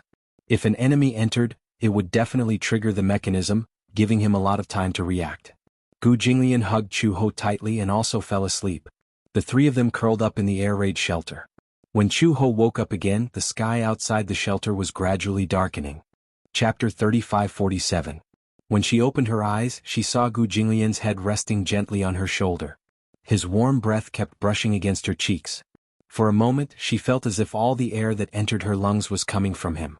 The breath that he exhaled seemed to be slightly hot. She only felt that her face was suddenly burning red. Instinctively she pushed him, but his body did not move. He hugged her so tightly that she had the illusion that she was his most precious treasure. Chu Ho's expression became more and more unnatural. She saw that Gu Jinglian's breathing was heavy. It was probably because he had been too tired in the past few days that he fell into a deep sleep. She did not know when he had fallen asleep, so she could not bear to wake him up. Chu Ho closed her eyes and planned to rest for a while more. Suddenly, there was a shocking explosion at the entrance of the cave. The ear-piercing sound was deafening. Her ears were suddenly ringing from the explosion. Gu Jinglian also woke up instantly. He raised his head and heard a soft rustling sound coming from the entrance of the cave. Someone's coming. Chu Ho also reacted. She immediately stood up, picked up the submachine gun from the ground and crouched in the corner. Gu Jinglian covered the entrance of the cave and held his breath vigilantly. However, the soft rustling sound outside the cave suddenly went far away. They did not seem to have noticed the entrance of the cave that was covered by the bushes. Immediately after, they heard the rumbling sound of tanks passing by outside the cave. Chu Ho carefully walked to the entrance of the cave. She pushed the bushes aside and looked outside. However, she saw several helicopters hovering in the sky above the coconut grove. The fog was thick and visibility was extremely low. The huge leaf fans were making a desperate sound. "We should go." Gu Jinglian said, "Let's go now." Chu Ho nodded. Gu Jinglian asked nervously, "Can you walk on your own?" "Yes, I'm fine." After sleeping for a few hours, the pain of the wound had subsided a lot. She walked over and carried the combat bag. Gu Jinglian walked over, woke Lin Shi up and gave him a gun. If they left this place, they might be ambushed by the rebel army at any time. It was impossible for him to carry him, so he could only do his best to cover him. However, even if he was a child, he still needed to carry a weapon with him under such circumstances. But Lin Shi said, "It's okay, I know how to use a gun." Growing up in such an environment, he knew how to use guns and basic self-defense. Gu Jinglian gave him a few more magazines. Lin Shi kept the magazines close to his body, and the three of them left the cave. Just as they walked out of the cave, the loud sound suddenly became clearer. Bullets rained down in front of him. Gu Jinglian covered Lin Shi while Chu Ho followed behind him. One of them charged forward while the other had his back to Gu Jinglian to observe the situation behind them and provide cover. The three of them ran wildly in the rain of bullets. The clamor was accompanied by the sound of AK shots, and the tragic sound of gunfire reverberated in their eardrums. Gu Jinglian gave the only helmet to Lin Shi. 3 heavy bullets hung on his shoulders, 3 guns on his back and a heavy Gatling gun in his hands. He ran at the front to open up a path. His pace was calm and fast. He turned back to estimate the distance and shouted at the top of his lungs, "Fire!" Chapter 35-48. The two of them cooperated well. At this moment, someone seemed to have discovered their deliberate trail, so they threw an infrared time grenade at them. Chu Ho saw it at a glance. This grenade took about 10 seconds to detonate. Chu Ho immediately walked over and kicked the grenade away. Gu Jinglian raised his AK-47 and fired a bullet, directly detonating the grenade. Chu Ho turned around and pushed Lin Shi to the ground. A scorching wave rushed over and brushed past their backs. Behind them, a huge cluster of flames rose, accompanied by heart-wrenching screams. It formed a towering wall of fire about 100 meters long in the coconut forest. Chu Ho struggled to support her body. She turned her head and glanced back. She saw several tanks passing through the ferocious fire and slowly approaching. The wave of air swept over violently. The tanks crossed the line of fire and more than a dozen soldiers rushed down. Gu Jinglian had a long string of bullets on his shoulder, and his face was covered in sweat. He carried the extremely heavy Gatling gun and fired fiercely at the team behind him. Chu Ho held the XM-109 sniper rifle, and blood-white hot liquid sprayed endlessly at the edge of the forest. She didn't know how many people she had shot, but she vaguely felt that she had returned to her former mercenary career. As long as there was a bullet left, she would continue to slaughter lives. Several laser beams quickly scanned the forest. These were special instruments to detect life and electronic equipment.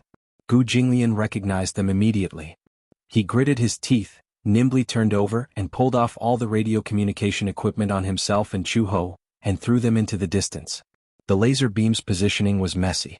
With a boom, a guided missile hit the position where the radio was thrown. Gu Jinglian grabbed Chu Ho's hand. Chu Ho directly hugged Lin Shi in her arms and rushed into the forest, temporarily obtaining cover. Chu Ho felt for the straw in her collar and hurriedly drank 2 mouthfuls of water. There wasn't much water stored in her jacket. She didn't even have time to add purification powder. The smell of water made her retch. But in this situation there was no time to care so much. We're still 10 miles away from the signal tower. Gu Jinglian paused for a moment. The signal base station was built by Werther, so it's very safe. The communication equipment inside is more complete. After we go in, we'll send out a signal and shield the surroundings. We'll be temporarily protected. Expressionlessly, He shook out the contents of her backpack and handed the energy bars and night vision goggles to Gu Jinglian. She then threw the AK and RPG-7B quiver on her back in front of him and began to swiftly load the Gatling gun with ammunition. Gu Jinglian broke off a piece of energy bar and stuffed it into his mouth. He mixed it with his saliva and quickly strapped his AK and rocket launcher to his shoulder. The atmosphere instantly became heavy. He looked at Chu Ho in front of him and his hands froze. His eyebrows gradually became heavy. The odds are against us. Gu Jinglian said, "You also know that this place is surrounded by the rebel army. At this critical moment I'll cover you. You leave first." Chu Ho raised her face, twitched the corner of her lips, threw the water bottle to Silver Fox and quickly got up. "Listen, Gu Jinglian, we're together. If we want to leave, we'll leave together." Gu Jinglian didn't say anything. He knew, and Chu Ho probably also understood, that the current situation wasn't optimistic. Gu Jinglian wanted to protect her, even at the cost of his life. Chapter 35-49. Seeing that he was silent, Chu Ho's face darkened. She grabbed his chin and squeezed it tightly. "Listen up. Either we leave North Africa together or we die together. There are no other options." Gu Jinglian looked up. His eyes flickered and his lips suddenly curved. "You won't regret it?" This woman was actually willing to risk her life with him. In such a dangerous environment, she said that she would either leave with him or die together. Was she really not afraid? Of course. "From the moment I decided to step on the cargo ship to North Africa, I won't regret it." Gu Jinglian also stood up and stared at her for a long time. Seeing that he kept staring at her, Chu-ho couldn't help but take half a step back. She said guiltily, "What are you doing?" "So you admit it?" Gu Jinglian said this without rhyme or reason. Chu-ho frowned. She didn't understand what he was trying to say. "What do you mean?" "You admit that you came to North Africa because you were worried about me." When Chu-ho heard this, her face immediately flushed red. She clenched her fists. Before she could refute, Gu Jinglian suddenly took a step forward and hugged her tightly with his right hand. He clasped the back of her neck and kissed her deeply. Lin Shi inadvertently saw this intimate scene. Her face immediately turned red and she immediately covered her face with both hands. It was not suitable for children. See no evil, hear no evil. Chu-ho wanted to push him away, but Gu Jinglian held her tightly. The more she struggled, the deeper she sank into his arms. Gu Jinglian kissed her until she was about to suffocate. He then released her, but he still wanted more and pecked her blushing face. Chu-ho's face became even hotter. She wanted to rebuke him, but she couldn't say a word for a long time. "Okay, don't waste time." Gu Jinglian turned the bag over and all the equipment fell to the ground at once. When Chu-ho heard this, anger rose in her heart. What did he mean by "don't waste time"? He was clearly the one who kissed her. And he still had the cheek to tell her not to waste time. She was about to explode when Gu Jinglian handed her a gun. A charming smile appeared on his handsome face that was stained with dust. "Let's kill our way out." Chu-ho immediately laughed. She took the gun from him and tied it to her waist.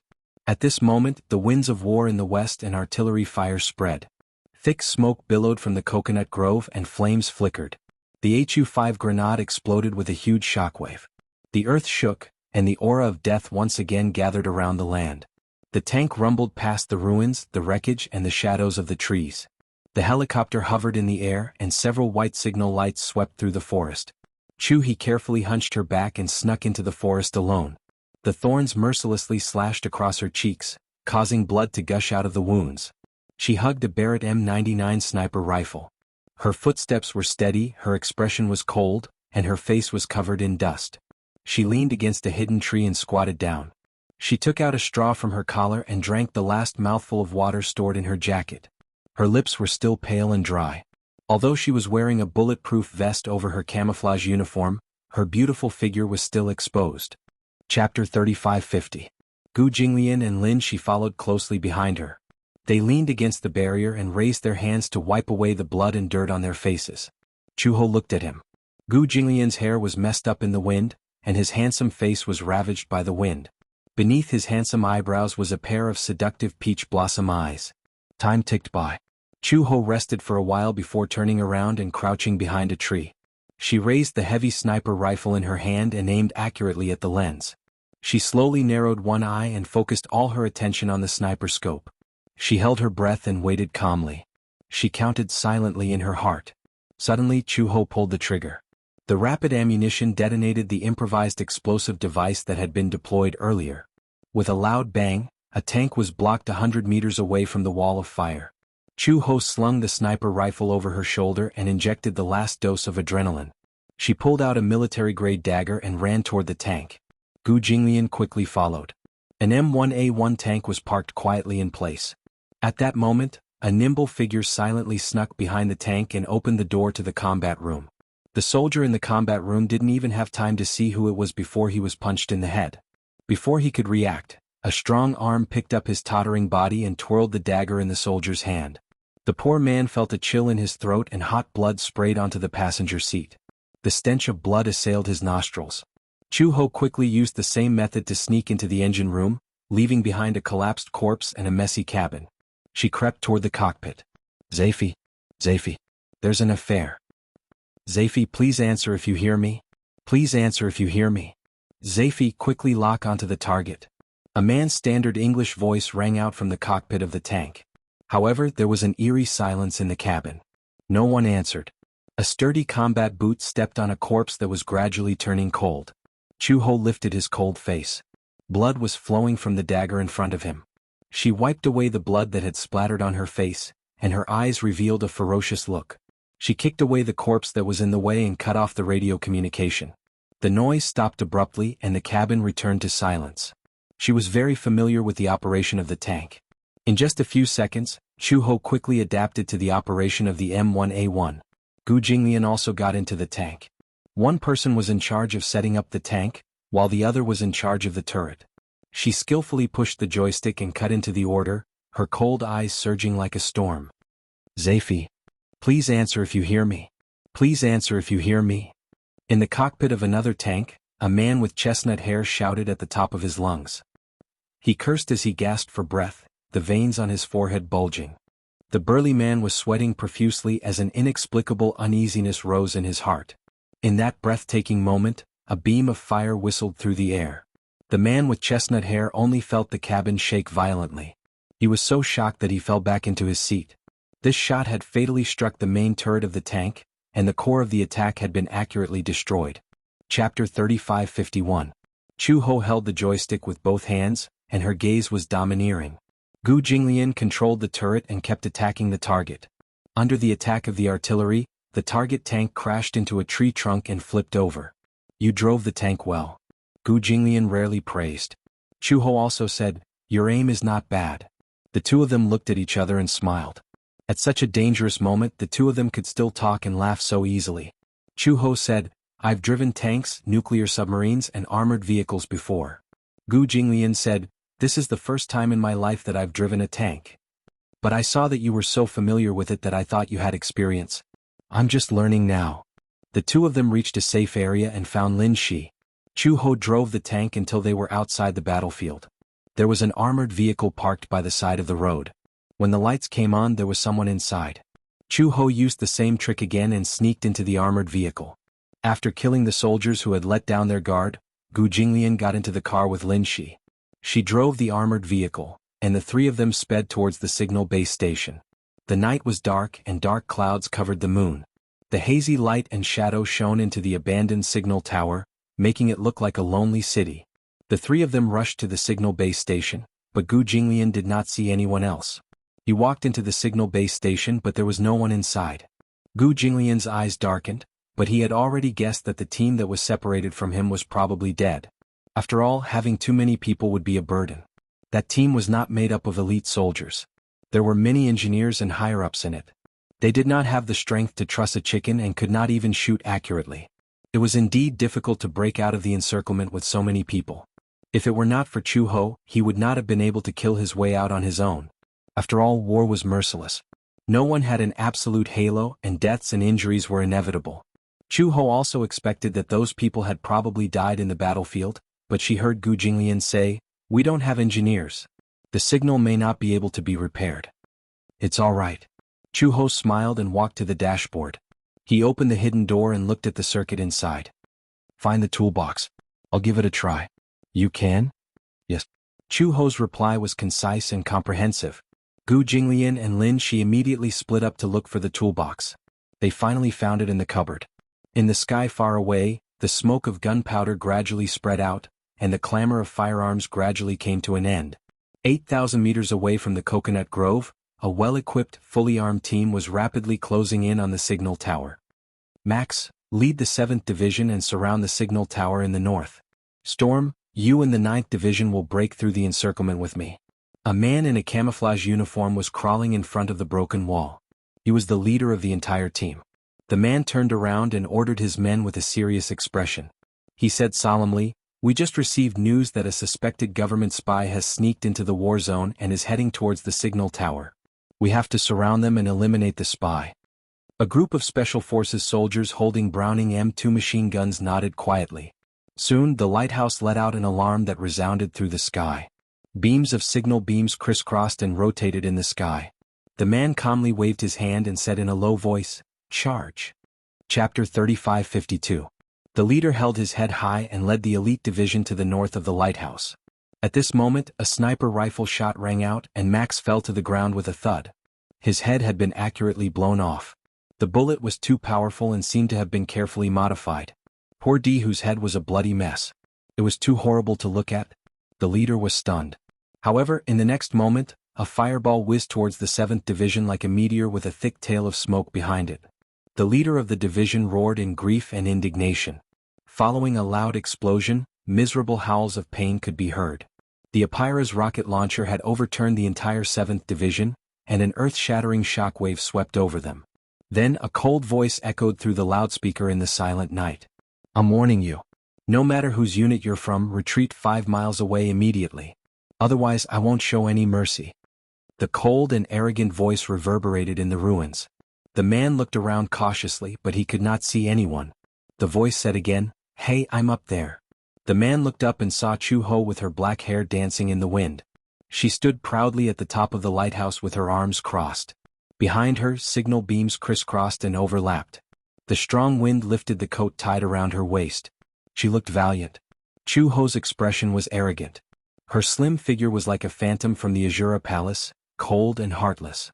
She gently stroked the modified Barrett M99 sniper rifle in her arms. From time to time, she tilted her head and opened the scope to aim at the leader's head. She smiled eerily and said, "If you want to go to hell, I don't mind you taking one step closer." The man's expression changed. Panic flashed through his eyes. The group of special forces also panicked. They stood still and did not dare to act rashly. The leader raised the loudspeaker and said sternly, "Are you spies sent by the government? If you hand over the information in your hands now, we'll let you live immediately." Chu-ho raised her eyebrows and said sarcastically, "Oh? Looks like there's a misunderstanding. I'm not a spy." "Those casualties in the battle zone, were they your doing?" "Yes." Chu-ho admitted, "It was you rebels who wanted to kill me for no reason. I was just trying to protect myself." The leader's face turned cold and a chill ran down his spine. An army of more than 100 people had been completely annihilated by this seemingly weak woman. Who was she? "So many of our brothers have been killed by you. This blood debt must be paid." Chu-ho sneered and said slowly, "Our people have also died in the hands of your soldiers. So many innocent civilians have suffered heavy casualties. If that's the case, then we're on good terms." Hearing this, the leader was so shocked that he took a deep breath, and his eyes widened in anger. Chu-ho pointed at his head and snorted disdainfully. He casually sat down on the edge of the pagoda, his posture free and unrestrained. "I'm going to count down from 10 seconds. If you don't retreat, I can't guarantee what I'll do." 10. Chu-ho was very beautiful. She was so beautiful that she was enchanting and breathtaking. The wind at the top of the pagoda was very strong. It messed up her hair, making it look especially messy. Chu-ho held the loudspeaker and raised her eyebrows with a cold smile as she counted down, 9, 8. The man was so angry that he gritted his teeth and held his breath for a long time. Chapter 35:53. So many people have died in her hands. It seems that this woman is not simple. If we act rashly, so many people might die in her hands. 6, 5.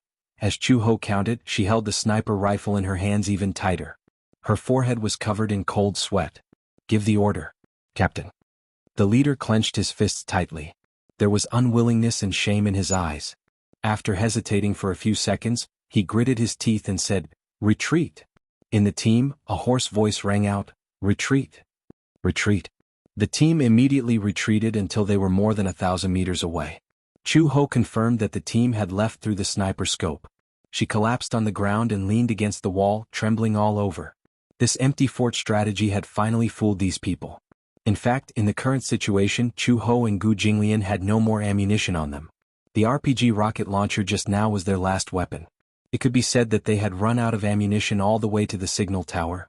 As they left the battlefield, Chu-ho could clearly feel that there were troops following behind them, chasing them all the way. However, they did not have any ammunition.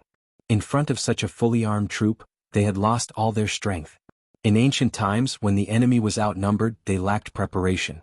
They deliberately showed that they did not have any troops, causing the illusion that there was an ambush and causing them to retreat in fear. In the era of the Three Kingdoms, Sima Yi's army approached the west side of the city. Zhuge Liang did not have any troops to resist, but he opened the city gate and played the zither on the city tower. Sima Yi suspected that there was an ambush, so he immediately retreated. This was the origin of the empty fort strategy. However, Chu-ho did not expect that at the last moment, she would use the empty fort strategy to scare off these soldiers. Just now, when they were counting down, she was more nervous than anyone else. She was worried that these people would not be deceived and would directly attack. They would be captured before they could even wait for help. Being captured was an ideal situation. If they were treated as spies and had their throats slit, then the three of them would really not be able to return. Gu Jinglian climbed to the top of the tower and saw Chu-ho leaning against the wall with a frightened look. He walked over, hugged her, and gently stroked her hair. He laughed and said, "So there are times when you are afraid of death." "I'm not afraid of death." Chu Ho clenched his fists. I'm afraid that Xiao Bao will lose us. Gu Jinglian was stunned. He held her shoulders stiffly and comforted her gently. It's okay. It's all in the past. Chu Ho, let's go home. Yeah, let's go home. Xiao Bao is still waiting for us. Gu Jinglian curled his lips and smiled at her, only to find that Chu Ho's eyes were filled with tears. She was deeply touched. He kissed her once again. It was a kiss from the brink of death. It was short but warm. An FC-1 Valiant Dragon aircraft pierced through the clouds and arrived. Gu Jinglian carried Lin Shi and boarded the plane. Chu Ho clung onto the handrail of the cabin. The strands of hair in front of his forehead danced in the wind, occasionally pricking his eyelids, but it did not hurt or itch. She pursed her thin lips tightly and suddenly frowned as she looked back. The sky in the distance was gradually turning white. The beautiful sunrise that she had been looking forward to finally appeared in front of her eyes. 8,000 meters away, smoke rose in spirals above the coconut grove. That was the place where she and Gu Jinglian had fought their last battle. It was hard to imagine that the two of them, alone with a child, had actually fought their way out. Chapter 3554. Chu He let out a sudden laugh and nimbly boarded the plane. Her back view was stiff and firm. 2 days later, the evacuation fleet docked at the harbor. Gu Jinglian and Chu Ho brought Lin Shi to line up and get ready to board the ship. When the fleet reached them, they were stopped. Who is this child? Because he did not have a passport, and because there were restrictions on the number of people who could evacuate, the fleet had to stop under fire. There was a limit to the capacity, and non-nationals were not allowed to board the ship. Lin Shi suddenly became nervous and pinched the corner of his shirt. How could he forget? He was born in North Africa. To be precise, he did not have a passport. But his father and mother did. Initially, his father and mother wanted to take him away from here. However, things happened later. His father and mother were no longer around and he lost the right to board the ship. Lin Shi's face suddenly looked lonely. Chu Ho hugged him tightly and said to the person in charge of the embassy, "This is my son." Your son? Yes. His father and I came to North Africa to do business. Our son was born in North Africa. During this war, we plan to bring our son back to develop his career. Why, is there a problem? Gu Jinglian said, "This is our son Gu Lin Shi. He doesn't have a passport, but this is a special case. Please make an exception." Lin Shi was stunned. He looked up at Chu Ho and Gu Jinglian in disbelief. The warmth in his heart instantly overwhelmed him. "All right, let's board the ship." Gu Jinglian held the back of his head and said, "Lin Shi, aren't you going to thank Uncle?" "Thank you, Uncle." Lin Shi thanked him obediently, and the three of them finally boarded the ship. Generally speaking, because there were a lot of people in the evacuation fleet, many beds had to be empty. Usually, a bed that could fit one person was not allowed to sleep on it. Only 3 people were allowed to sit on it. This way, 3 people could be squeezed in. However, Chu Ho was too tired. The 3 of them were very tired, especially Lin Shi. After all, he was a child and his physical strength was limited. Somehow, Gu Jinglian managed to get the crew to arrange a single room for them. There were 2 beds in the room and the 3 of them had to make do for a few nights. Returning to the capital from North Africa, they needed to dock at Victoria Harbor. On the ship, Gu Jinglian called Uncle Fu and informed him that the 3 of them had safely boarded the fleet to return to China. Uncle Fu cried tears of joy. "Master, where's Chu Ho?" "Chu Ho is fine. He's only slightly injured." "Is it serious?" "It's a little serious, but for now we can only hold on until we return home." Uncle Fu was worried, but he was also happy. For the past few nights, he had been unable to sleep. He tossed and turned in bed because he was worried that Gu Jinglian and Chu Ho had met with an accident in North Africa. If something happened to Chu Ho while he was searching for Gu Jinglian, he would definitely blame himself to death. He didn't know how to explain this to Xiao Bao. He had been hiding this matter from Xiao Bao from the beginning to the end. However, now that Gu Jinglian and Chu Ho had returned safely, he had finally gotten rid of one of his worries. "Master, please take good care of Chu Ho. After all, she suffered a lot in order to find you." "I don't need you to teach me. I will take good care of my woman. You don't need to worry about it." When Uncle Fu heard this, he still used Gu Jinglian's usual arrogant tone. However, he did not feel wronged at all. Instead, he felt gratified. Master finally knew how to take care of people. Chapter 3555. By the time Gu Jinglian returned to the cabin, Chu Ho was already asleep. However, she had to sleep on her stomach to avoid touching the wound because of the injury on her back. Lin Shi gently covered himself with the blanket. Gu Jinglian sat on the bed. Seeing that Lin Shi was so sensible, he suddenly asked, What do you plan to do after you return to China? The teenager was stunned when he heard this. He did not speak. He did not have his parents and he did not have a home. Even if he returned to China, he did not know where to go. Gu Jinglian saw his hesitant expression and asked, "How about being my son?" Lin Shi's eyes widened when he heard this. He was so embarrassed that he did not know what to do. You don't have to call me Dad. It's just that you don't have a home, so I can't just watch you be sent to the welfare home. Gu Jinglian continued, "After we return to China, I will go through the adoption procedures. I will adopt you, raise you and provide for your education. How about that?" He sounded as if he was negotiating with him. It was obvious that he respected his opinion. However, Lin Shi was even more hesitant. "Is that okay? Won't it be too much trouble for you? I don't want to burden you." Lin Shi was very sensible. Naturally, he was worried that it would cause trouble for Gu Jinglian and Chu Ho. He had heard them casually mention that they already had a son. If they raised him, would it cause trouble? However, Gu Jinglian laughed. He had never mentioned his background to this child, and Lin Shi did not know much about the Gu family. Even if he raised 100 children, he would not feel any burden at all, let alone one. Gu Jinglian said, "Don't worry as long as you are willing." Lin Shi nodded slowly and said, "Yes, I am willing. However, I will work hard in my studies. The money for my studies and living expenses will be a loan from you. When I grow up and have a job, I will return it to you." His childish words made Gu Jinglian laugh. He waved his hand and said, "Come here." Lin Shi walked over. Gu Jinglian held him in his arms and helped him lie down on the bed. He said, "Go to sleep." As he spoke, he covered him with the blanket. Lin Shi asked in surprise, "Uncle, aren't you going to sleep?" "I'm not tired." Lin Shi pursed his lips and did not force him to sleep. He was indeed so tired that he fell asleep as soon as he closed his eyes. Gu Jinglian's expression darkened as he looked at his sleeping face. However, he was conflicted about Gong Fan's matter. That child looked identical to the Mu family's Yin Tianyu. That was a long time ago. He heard that Mu Yaja had lost his beloved son in an accident. Although this matter was not made public, she was, after all, in the same circle as him. As far as he knew, the woman had yet to walk out of the trauma of losing Yu to this day. Gu Jinglian became even more suspicious. Gu Jinglian leaned gently against the wall and closed his eyes to rest. After 3 days and 3 nights of drifting on the sea, they finally reached Victoria Harbor 4 days later.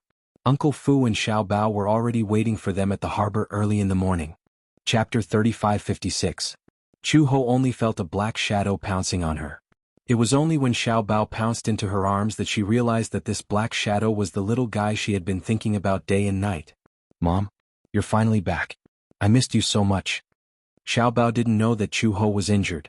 When he pounced on her, it affected her wound. Chu Ho frowned in pain and endured it. Gu Jinglian suddenly grabbed Xiao Bao's ear and said fiercely, "Your mom is injured. Take it easy."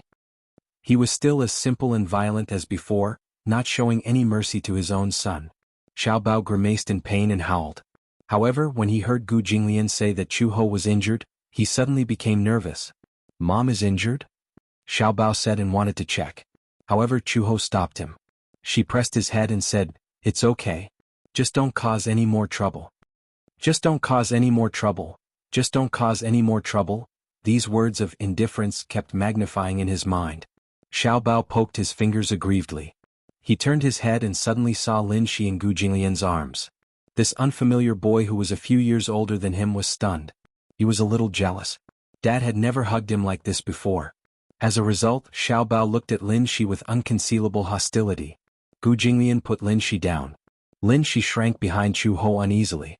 Chu Ho saw the hostility in Xiao Bao's eyes, so she said to Xiao Bao, "Xiao Bao, I want to discuss something with you." She squatted down with difficulty and pulled Lin Shi in front of Xiao Bao. She said, "His name is Lin Shi. From now on he'll be your brother, okay?" "What do you mean?" "Mom went to North Africa to look for your dad and encountered danger on the way. It was this little brother who saved Mom. However, it's a pity." Chu Ho frowned and said, "Little brother's parents met with an accident in North Africa. After he returned to China, he was homeless, so Dad and Mom decided to adopt him." At first, Xiao Bao was still a little conflicted when he heard that he was going to adopt an unfamiliar child. However, after hearing that this young man had saved his mother and father, Xiao Bao's face suddenly became hesitant. No matter what, he was very grateful for saving his mother. But, Xiao Bao asked carefully, if Mom adopts him, will she not love Xiaobao anymore? How could this be? Chu Ho rubbed his chubby little face and said reproachfully, Xiaobao, you're so stupid. Why would you think that? Think about it, Mom and Dad won't stop loving you. Instead, you'll have a little brother who loves you. Lin Shi also gathered his courage and said, I will definitely be a good brother. He was too nervous and wanted to perform well. Therefore he was stuttering when he spoke. As Lin Shi spoke, he nervously extended his hand. His palm was wet with cold sweat. He had heard from Chu Ho that she had a 6-year-old child, so he desperately wanted to get Xiaobao's acknowledgement. Xiaobao looked at Lin Shi's outstretched hand, then looked at Gu Jinglian and Chu Ho. Finally his gaze fell on Lin Shi's sincere face. Seeing that he was so nervous that his lips were trembling, he felt his heart ache for him. He did not hold Lin Shi's hand.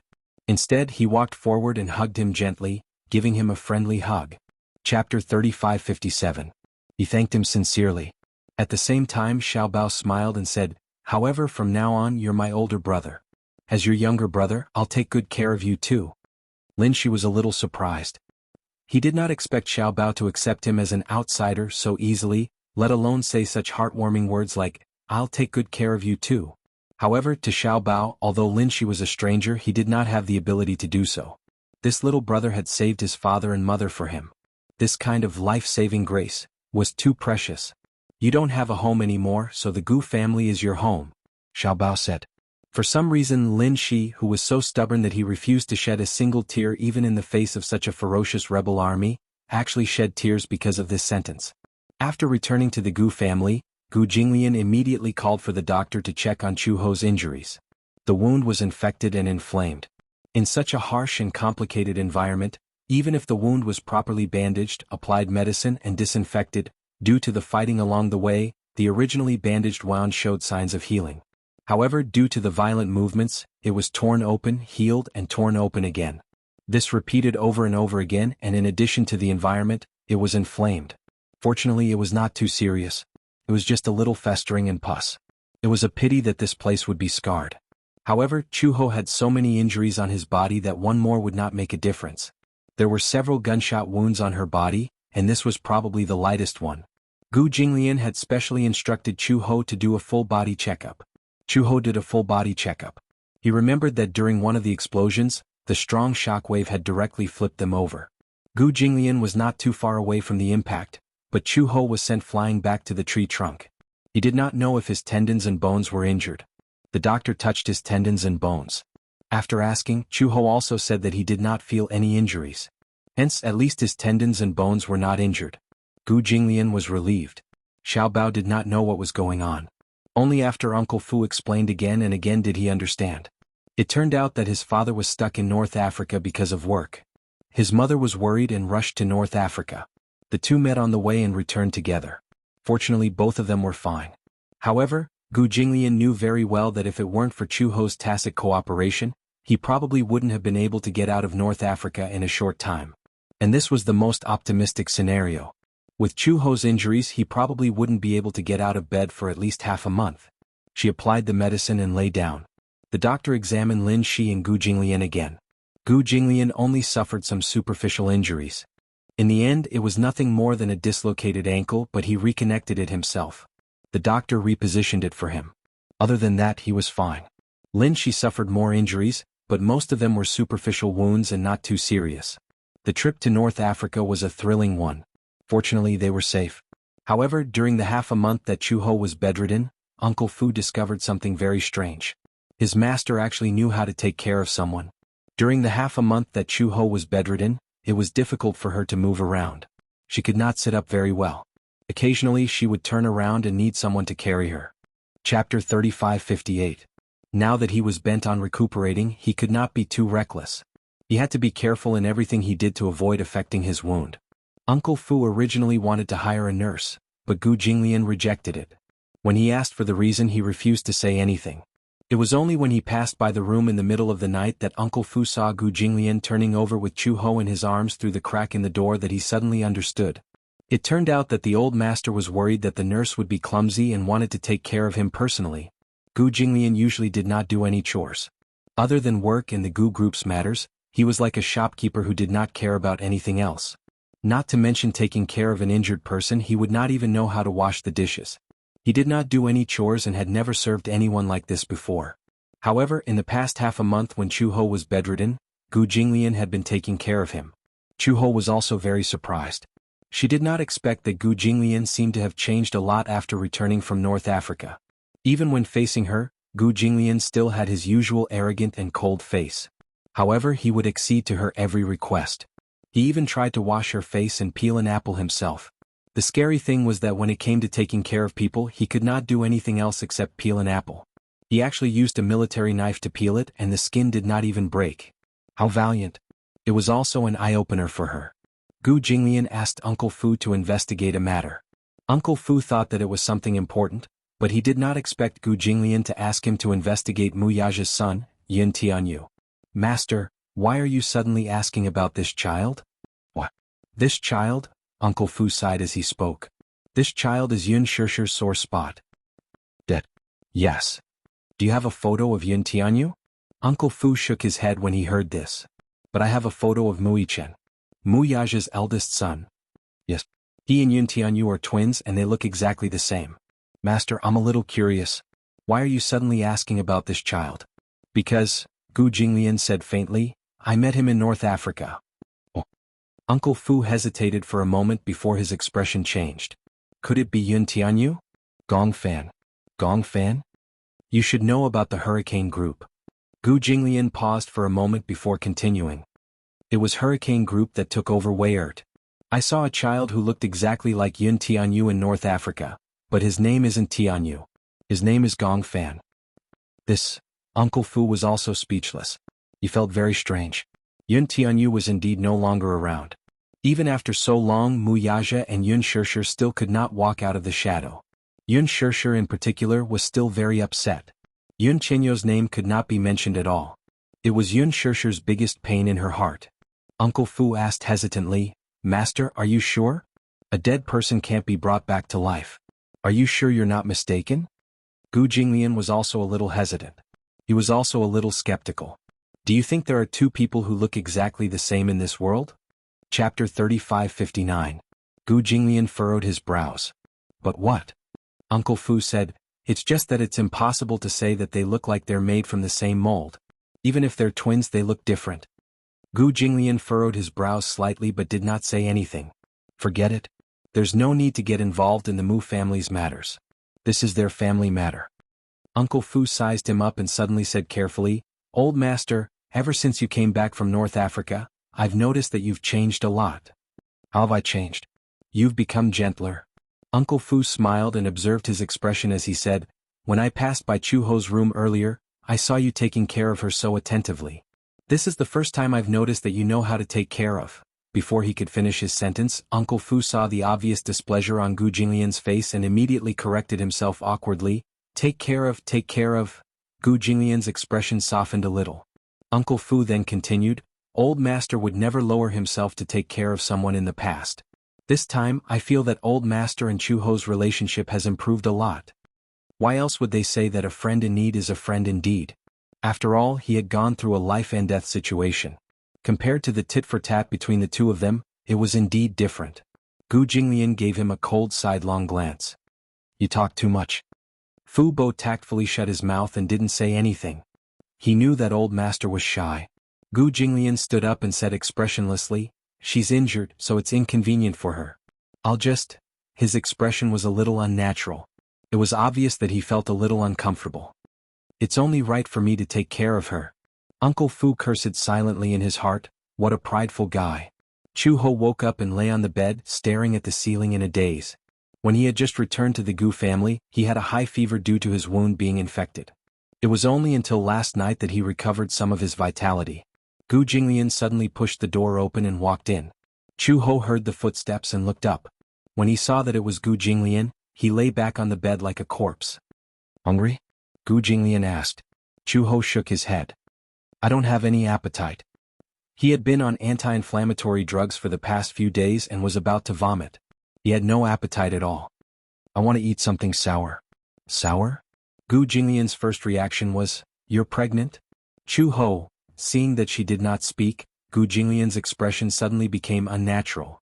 Really? He remembered that he had met her once before. What does eating sour food have to do with pregnancy? It's not like only pregnant women want to eat sour food. Chu-ho paused and said, "Don't worry, I took birth control pills last time." Gu Jinglian did not react at first, until he suddenly realized what birth control pills were. He came back to his senses, but his eyes instantly darkened. Birth control pills? From his tone, he sounded a little unhappy. He did not notice it and hummed in acknowledgement. "Why did you take this pill?" "Of course I have to take it. It's a critical period."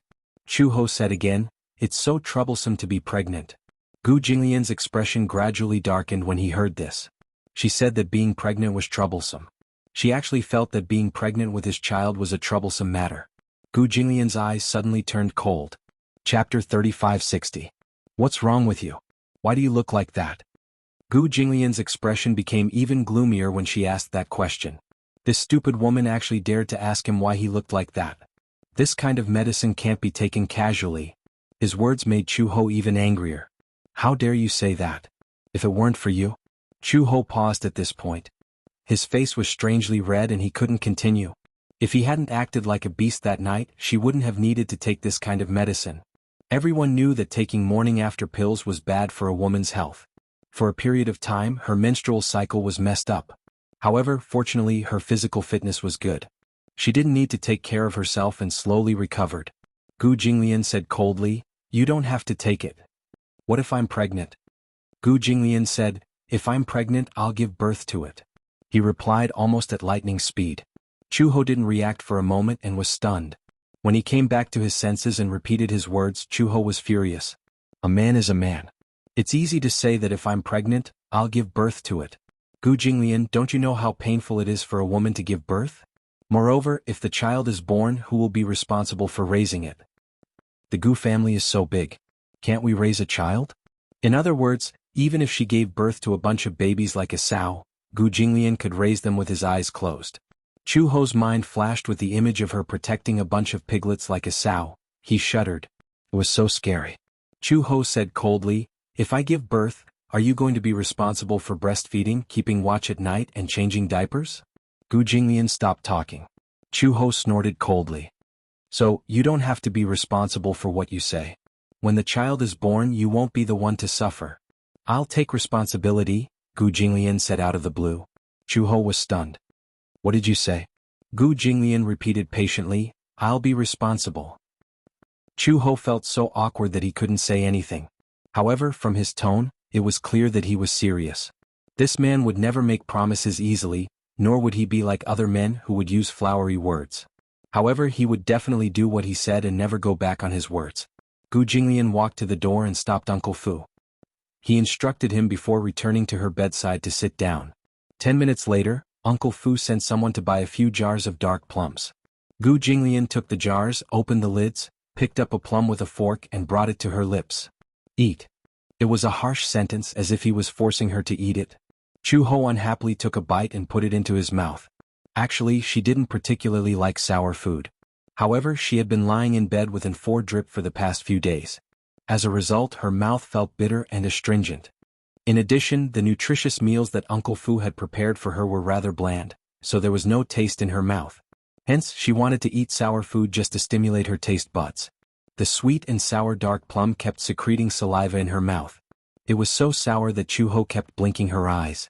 Gu Jinglian also picked up a dark plum and put it into his mouth. It was so sour that he frowned.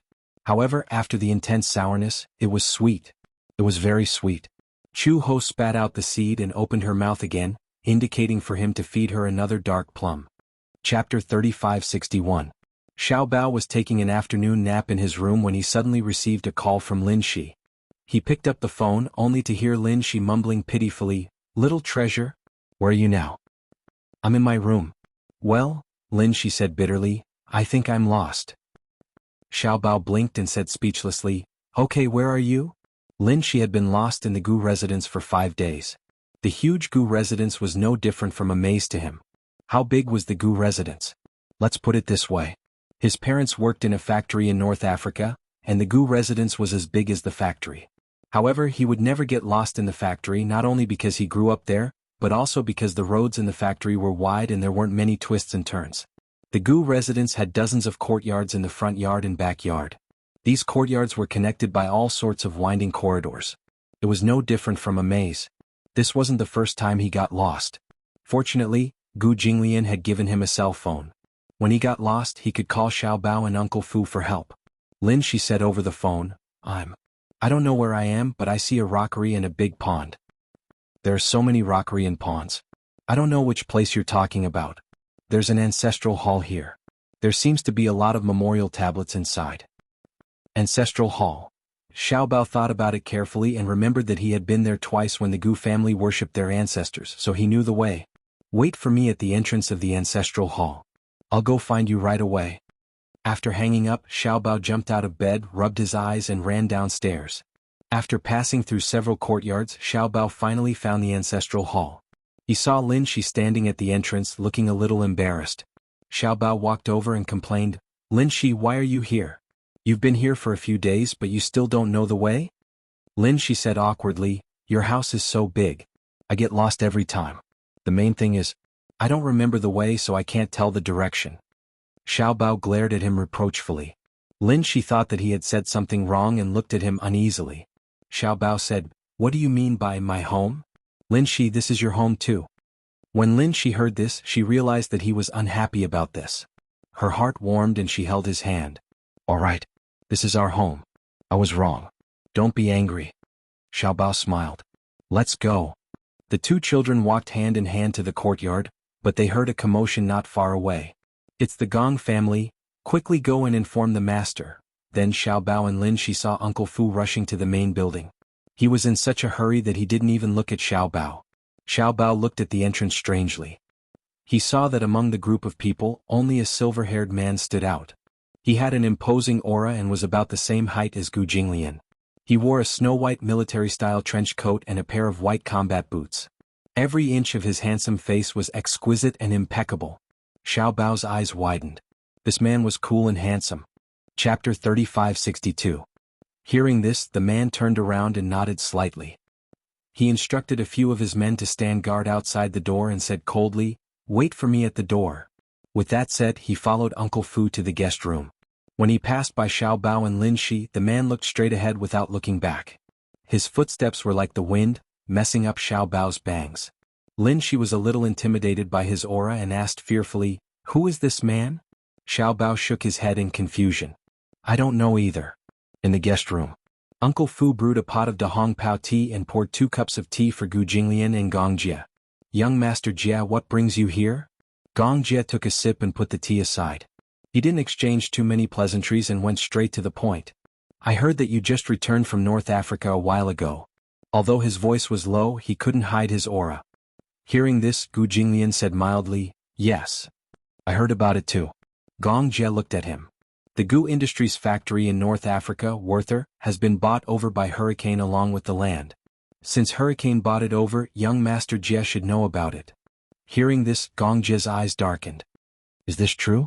Gu Jinglian snorted coldly. Even in front of Gong Jie, it was hard to quell the anger in his heart. After all, he had been reluctant to give up that piece of land in Werther. At that time he was on par with Hurricane.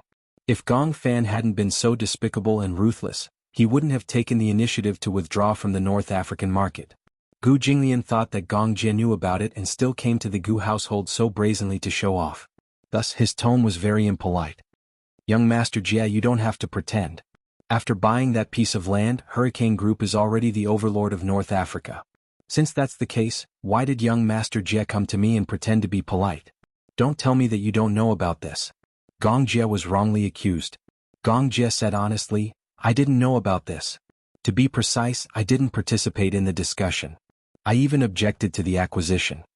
He knew very well that monopolizing a market meant that he would obtain unprecedented benefits. However, this also meant that there would be no healthy competition. If it was not run properly, the market would be irredeemably rotten. There were wars in this world because of competition. Humans were also humans and their survival was built on competition. Without competition, it would be regressing instead. It was no different from the closed-door countries of the Qing dynasty. When he was in charge of Hurricane, he had always considered a positive balance and did not oppress the other forces too much. Although his methods were also ruthless compared to Gong Fan, they were not as terrifying and aggressive. However, if the pressure was too much, it would mean that there would be resistance. This was not something that he was happy to see. Therefore, he was not the one who initiated the acquisition. What made him even more dissatisfied was that no one in Hurricane knew about this. This matter was decided by Gong Fan directly. He did not discuss it with anyone, not even Gong Xiaoying. However, this was not the main point. The main point was, that child. Gong Jia asked in a low voice, "You went to North Africa and saw Gong Fan." Gong Fan? Gu Jinglian did not evade the topic. "I saw him." "You saw him?" Gong Jia stood up excitedly. "You really saw that child?" Gu Jinglian raised his eyebrows. What's with that child that made young Master Jie so excited? Chapter 3563. Have you seen his true appearance? Gong Jia asked again. When Gu Jinglian heard this, he picked up his teacup and casually picked up the lid. After taking a sip, he said calmly, "Yes, I did." "What does he look like?" "I've only seen him once. I can't remember what he looks like." Gu Jinglian said truthfully, "Because that child has always been wearing a cloak and a big hat. He has never shown his true appearance to anyone." Gong Jia heard this. Indeed. He had seen Gong Fan once, but from a distance he saw his back view as he boarded the ship. It was so familiar, but he could not see his face. He only saw that he was wearing a wide fur coat, like a big cloak, and a hat, so he could not see his true appearance. In fact, not to mention outsiders, even the people in the group had not seen his true appearance. It was said that those who had seen his true appearance had been shot to death on the spot. This was Gong Xiaoying's order. Therefore, Gong Jia had always been very suspicious. What was the reason for protecting a child to the point that even if someone saw his face, they would immediately make this person disappear from this world? How unpresentable was he? He could not help but be a little suspicious. "You really don't remember?" Gu Jinglian said coldly, "I don't know how to draw portraits and I can't describe him roughly. But if you take out a photo to compare, I might be able to recognize him." The reason why he was so calm and composed was because of the man's not-too-tough stance. The Hurricane Group and the Gu family were not at odds with each other. It was just that such a thing had happened. The Hurricane Group had violated Gu Jinglian's interests. It would be hypocritical to say that he did not bear a grudge.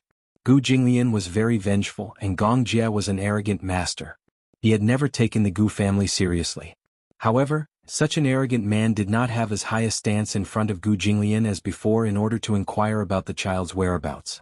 This meant that the child was very important. And Gu Jinglian was the only person who had seen the child and was still alive. To put it bluntly, he was the only lead. When Gong Jia heard this, he immediately took out a pocket watch from his chest and opened it. There was a picture embedded in the pocket watch. He walked over and handed the pocket watch to Gu Jinglian. He asked, "Take a look. Is this the child?" Gu Jinglian took the pocket watch.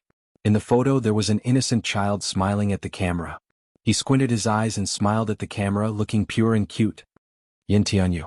Indeed, he looked exactly like that child. Gong Fan was Yin Tianyu?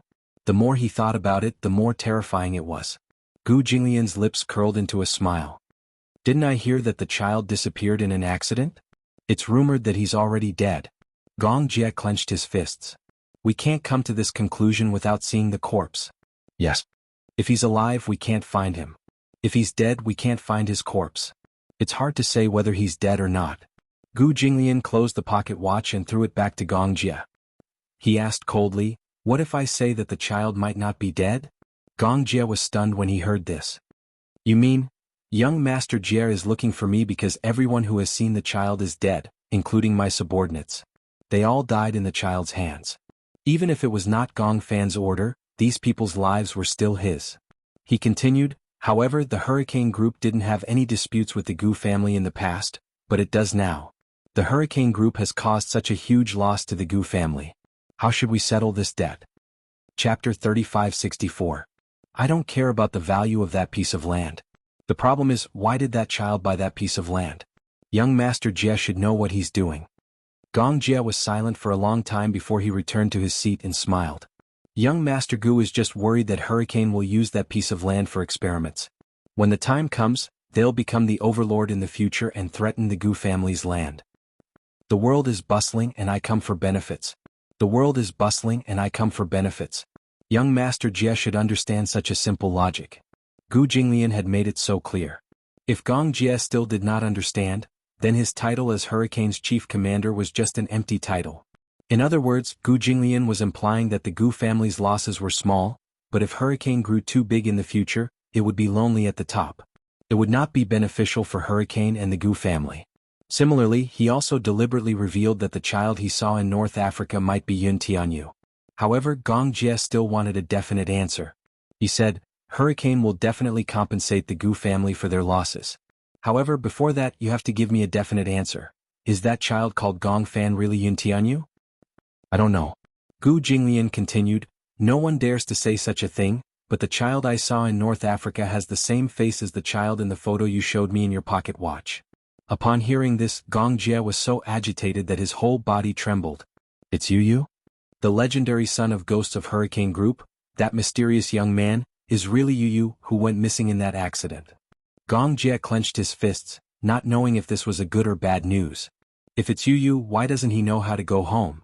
Does he not want home, daddy, mommy and brothers and sisters? If it's not Yu, why do the two children have the same face? Gu Jinglian continued, based on his appearance the child is about 9 years old.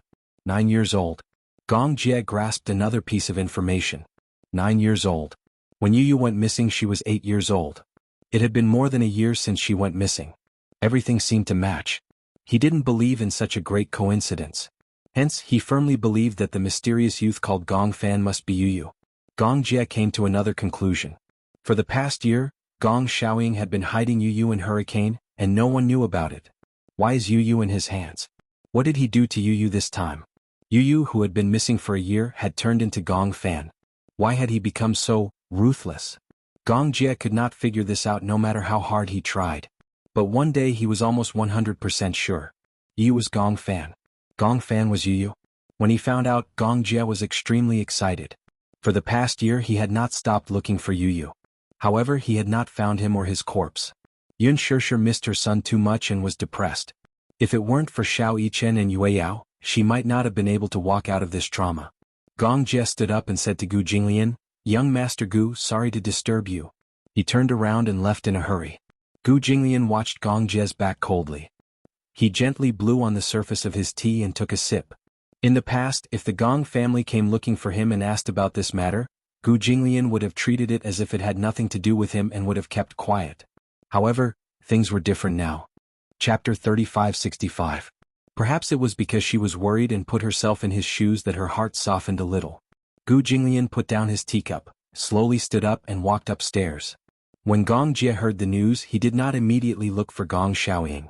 Since his father had deliberately hidden Yu, named him Gong Fan and isolated him from the world, it meant that his father had other intentions. If he found his father, Gong Xiaoying might not admit it. Instead, he would be even more guarded. As such, it might be even more difficult to find Yu. The most strange thing was that if Gong Fan was really Yu, why would he be loyal to Gong Xiaoying and not want to come home? Even if Yu did not have the ability to leave Gong Xiaoying, given Yu's personality, he would not be so loyal to Gong Xiaoying. Moreover, all along, Yu had done things that went against the original intention of the Heavenly Eye plan. Back then, Yu proposed the Heavenly Eye plan to control the war by controlling the information technology in the sky to suppress the war. Gong Xiaoying did not agree with this idea. But now Gong Fan was going to start, sow discord and create a war. His Heavenly Eye plan was made purely for killing. This was not Yu. This was a demon. If he was really Yu, how did he become like this? Gong Jie was heartbroken, but he could not think of a reason. He did not tell Yun Shishir about this immediately. After all, before this matter was confirmed, he did not want her to be shocked and have too much hope. If something happened then he was worried that she would not be able to accept it. Back then, when she walked out of the shadow of this matter, he saw how much pain his sister was in. Therefore, Gong Jie left the Gu family and went to the Xinyu Financial Group first. Mu Yaja was in the company. Gong Jie found his office, went in and got straight to the point. Mu Yaja had just finished a meeting. Jiang Shun and Lu Jinyu were also in the office. Jiang Shun was a little surprised to see Gong Jie in such a hurry. What's wrong? I have something to discuss with you. What is it? You might still be alive. The man furrowed his brows when he heard that. I know. However, we still haven't found his whereabouts. He had never given up on searching for Yu's whereabouts. Even though searching for a child was undoubtedly like searching for a needle in a haystack, and the cost of searching for a person every day was very high, no one was willing to give up. That's exactly what I'm here to discuss with you, said the man. He sat down on the sofa, casually picked up the cup and drank the tea in one gulp. At the side, Jiang Shun saw that Gong Jie was holding his teacup. He frowned and raised his hand, wanting to say something but hesitated. However, due to Gong Jie's abuse of power, he did not dare to say it out loud. He heard that this brother-in-law of his had a serious case of misophobia. He was afraid that he would be beaten to death by Gong Jie if he said anything. I might have found out Yu Yu's whereabouts. Muyaja heard this and reacted for a few seconds. He stood up abruptly. What did you say? Gong Fan. Gong Jie said a name. A few days ago there was a war in North Africa. The Gu family's Werther was acquired by hurricane. I remember mentioning this to you. Okay. Muyaja asked again, what's the connection between these two matters? Chapter 3566. My father said that this child was left behind by him. But from what I know, it's not possible that this child is my father's direct descendant. So you suspect that it's Yu? Yes, that's my initial suspicion. Gong Jie analyzed further. Coincidentally, I heard that after Yu went missing this child was with the Gong family. It said that my father arranged for him to recuperate on a private island. This means that this child's health isn't good either. These characteristics are consistent with Yu's. I heard all of this from others. Muyaja asked again, do you have any concrete evidence? Jiang Shun and Lu Jinyu listened quietly from the side, unable to express any opinions. Gong Jie continued, Gu Jinglian just returned from North Africa. He's the only person who has seen that child and is still alive. What do you mean? The Gong family has ordered that anyone who has seen the child's face is dead. This means that my father has protected him very well. Hence, no one knows what he looks like or who he is. As Gong Jie spoke, he frowned and said, some time ago Hurricane acquired Weyert. I heard that it was a forced acquisition. Logically speaking, given Gu Jinglian's character, he would never give up that piece of land. I'm guessing that Gong Fan must have used something to threaten him and forced him to sign the agreement. As for why he didn't kill him, I don't know either. Are you sure? It's precisely because I'm not sure that I didn't tell Shirshir about this immediately. I'm worried that if that child isn't Yu, it'll be another disappointment.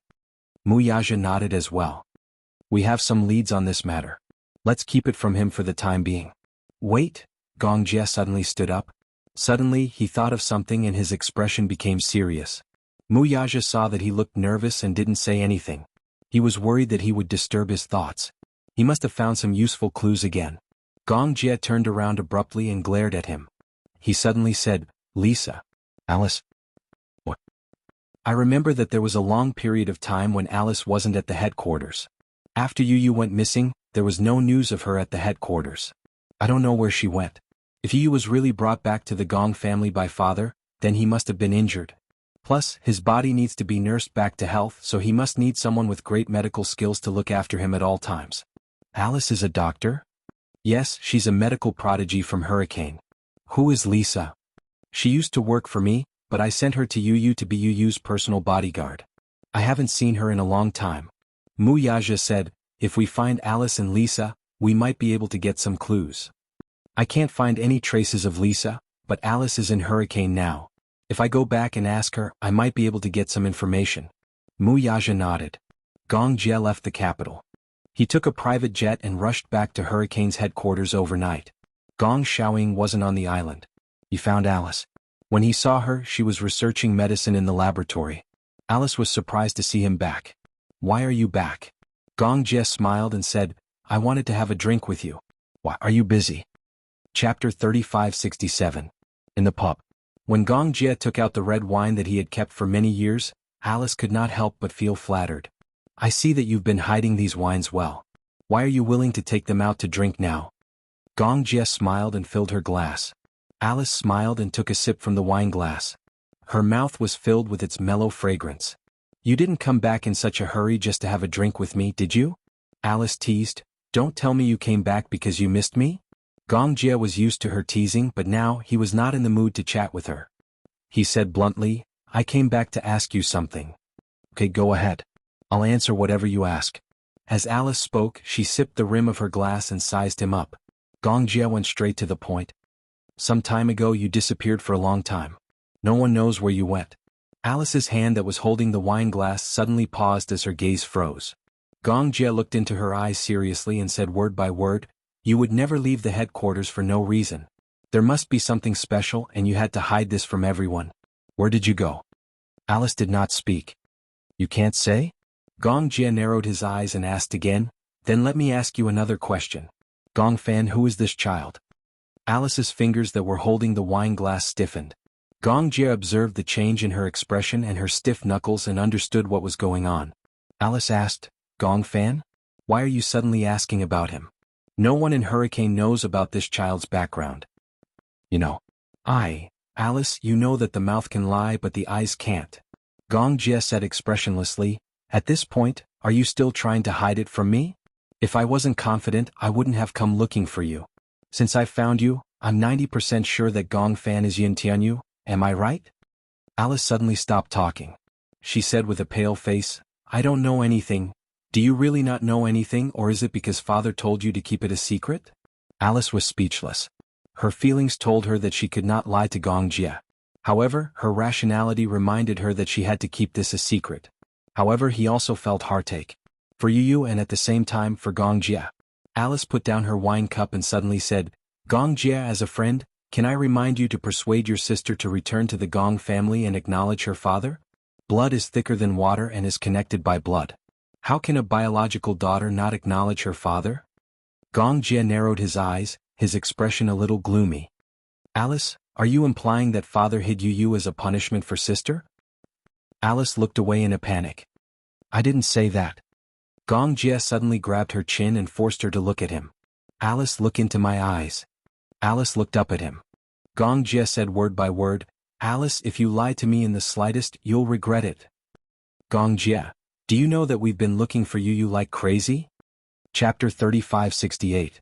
Alice hurriedly said, Gong Jia, calm down. How can I calm down? Gong Jia retorted angrily. If you tell me that because my sister didn't acknowledge him because of this matter, you hid Yu by your side as a punishment, that's simply unreasonable. Things aren't what you think. Alice also stood up and said agitatedly, there's no punishment or targeting. It's just that. Gong Jia stared at her. Alice, you've never been a mother before. You don't know what the pain of losing a child means. Alice stared at Gong Jia with her mouth agape. Suddenly she felt a sharp pain in her heart. She clenched her fists and suddenly said self-deprecatingly, I'm afraid I won't have the chance to be a mother in this lifetime. However, that doesn't mean that I can't understand how it feels to be a mother. Gong Jia was also stunned. He knew that his unintentional words had hurt her. Alice was infertile. Before she came to Hurricane, she was an ordinary doctor. In order to research a vaccine, she did not hesitate to use herself as an experimental subject. She did not expect that the experiment would fail and the virus would backfire. She was infected with the virus and was finally out of danger after a few days and nights of emergency treatment. Because of this, she was expelled from the hospital. Because of the virus, she was infertile for the rest of her life. This almost became a thorn in her heart. I'm sorry. It's okay. It has nothing to do with you. She must have thought of the fact that she was infertile. Gong Jia did not mean that in his words. Gong Jia sighed. Forget it. Since you don't want to say it, then forget it. He was about to leave when Alice suddenly spoke. I'm curious. How did you suspect that Gong Fan is Yin Tianyu? Gong Jia paused in his steps and turned around with a smile. Direct and accurate. Combining the clues, Gong Fan's identity was indeed very suspicious. Alice said, sit. Hearing this, Gong Jia did not say much and just sat down on a chair.